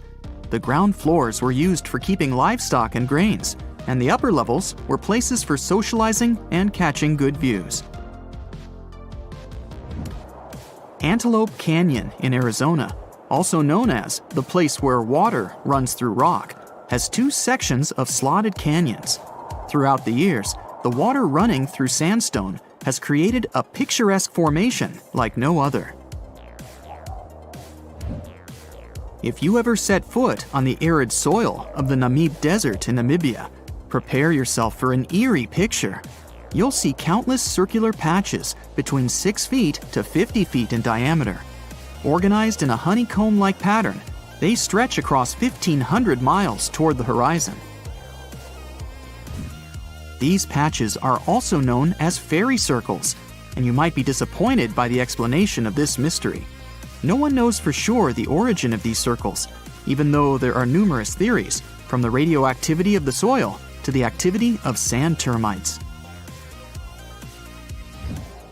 Mount Haleakala in Hawaii is one of the quietest places in the world. National park managers nearly failed to find any sounds to measure here. The place translates from Hawaiian as House of the Sun. It formed thanks to a volcano that got active 1 million years ago. The lava flows built up over the years and grew into a mountain. It has its own climate and weather that's impossible to predict. It takes almost a week by ship from South Africa to travel to the world's most isolated settlement of Edinburgh of the Seven Seas. You'd need special permission from the local government to visit as a tourist. About 300 locals all treat each other as family, grow their own food, and keep their island impeccably clean. Daintree Forest in Australia is the oldest rainforest in the world. It has been around for over 100 million years. Daintree is home to some unique animal species, 12,000 different types of insects, and about half of Australia's frog, butterfly, and bat population. The rainforest also has around 3,000 types of plant species. Rocks that travel are called sailing stones because they seem to move across the dry lakebed of Racetrack Playa in Death Valley National Park, California. As the rocks move, they leave behind a creepy trail that used to have scientists baffled. After all, some of the boulders weigh more than 660 pounds. On top of that, some of the trails are curved, while others are mostly straight, with unexpected turns to the right or the left. But eventually, NASA experts cracked the mystery in 2006. It turns out that in winter, the lake fills with water, covering the boulders at the bottom in ice. And since ice is pretty buoyant, underwater movements and winds make the stones move across the lakebed. In their wake, they leave bizarre tracks, only seen when the water evaporates in the summer. Lake Maracaibo in Venezuela is often called the lightning capital of the world. Thunderstorms arise here 300 days of the year, with a peak in September. Sometimes there are up to 200 flashes in a minute. It happens because cool air coming from the surrounding Andes meets with warm air from the Caribbean Sea and generates electricity. Some places on Earth have less gravity than others. Canada's Hudson Bay, for example, used to be covered by a super thick and heavy glacier during the last ice age. The ice had pushed tons of rock mass outward when it started to melt. The smaller the mass of an object, the less gravity it has. It'll take another 5,000 years for the Earth to get into its original shape in this spot. Until then, you'll always weigh less here than anywhere else in the world. Five Flower Lake in China's Zhoujiago Valley changes its color from amber yellow to emerald green, dark jade to light turquoise, and sometimes coral. It never freezes thanks to underwater hot springs and never melts or dries up, unlike other neighboring lakes. The locals believe it's made up of pieces of a mirror that fell down from the sky. The surrounding valley has some narrow conic karst landforms, spectacular waterfalls, around 140 bird species, and giant panda, along with other endangered plant and animal species. Cape Denison in the Commonwealth Bay in Antarctica is the windiest place on the planet. It has unusual downslope winds. They are formed because of the continent's dome shape and the always cold climate. These winds are so fast and strong, they ruin the measuring instruments and the masts they are attached to. The record speed so far was 200 miles per hour. The Sahara Desert, which takes up 10% of the African continent, is extremely hot and dry. That's why it's one of the top places with the clearest skies. There's hardly ever a cloud above it. This, plus the remoteness from any civilization, makes it one of the best spots for stargazing. In Denmark, people experience blackout-type effects on a pretty regular basis. Just look how weird it is. But it gets even more bizarre when you find out that birds are the cause of this unusual phenomenon. Every spring and fall, millions of starlings begin their annual migration from Sweden, Finland, and Norway toward Britain, Belgium, and France. Denmark is the lucky place where you can observe Sort Sol, the Danish name for black sun. The birds travel in large flocks, which makes it easier to exchange information and stay warm. Before the birds land, they perform movements that look like dancing, but in fact, they are making different formations in an attempt to shoo predators away. And although the birds fly in highly synchronized patterns, people think that the huge flock changes its shape chaotically. The dark sun lasts only 20 minutes during sunset, and you have to be either fast or lucky to see this phenomenon. The secret of the cotton candy color of Pink Sand Beach in Barbuda is the crushed corals on it and tiny single-celled red organisms living beneath them. You can see that famous shade when the waves are strong enough to wash that mix ashore. The secret of impeccable cleanliness of this place is that it has no public facilities and is less crowded than other Caribbean islands. It took thousands of years to form Picaninny ponds in Australia. This whole time, underground freshwater was slowly moving to the surface through limestone. It formed a large underwater cavern with white limestone walls. You'd need a special permit to dive here, and it's definitely worth it. Batara Gorge Waterfall has 3 natural bridges for anyone to walk across, take awesome pictures, and even have picnics. The waterfall is a result of limestone erosion that's been going on for millions of years, even though it looks like someone punched a hole right in the middle. It's located in the village of Tanarine, which is just 2 hours away from the capital Beirut. A village in the Meghalaya state in India is known as the wettest on the planet, according to the Guinness World Records. The average annual rainfall here is about 470 inches. It's a result of warm, moist monsoon winds coming from the Bay of Bengal, bringing clouds full of rain. It flows into rivers and waterfalls and never stops. The locals that work in the fields always wear basket-like covers to protect themselves somehow. The village of Leknes, with a population of about 3,500, is located in Norway, above the Arctic Circle. It has an unusually warm climate compared to other places in the same latitude. In January, the average minimum is 32 degrees Fahrenheit and rarely drops below 30 degrees Fahrenheit. July average temperature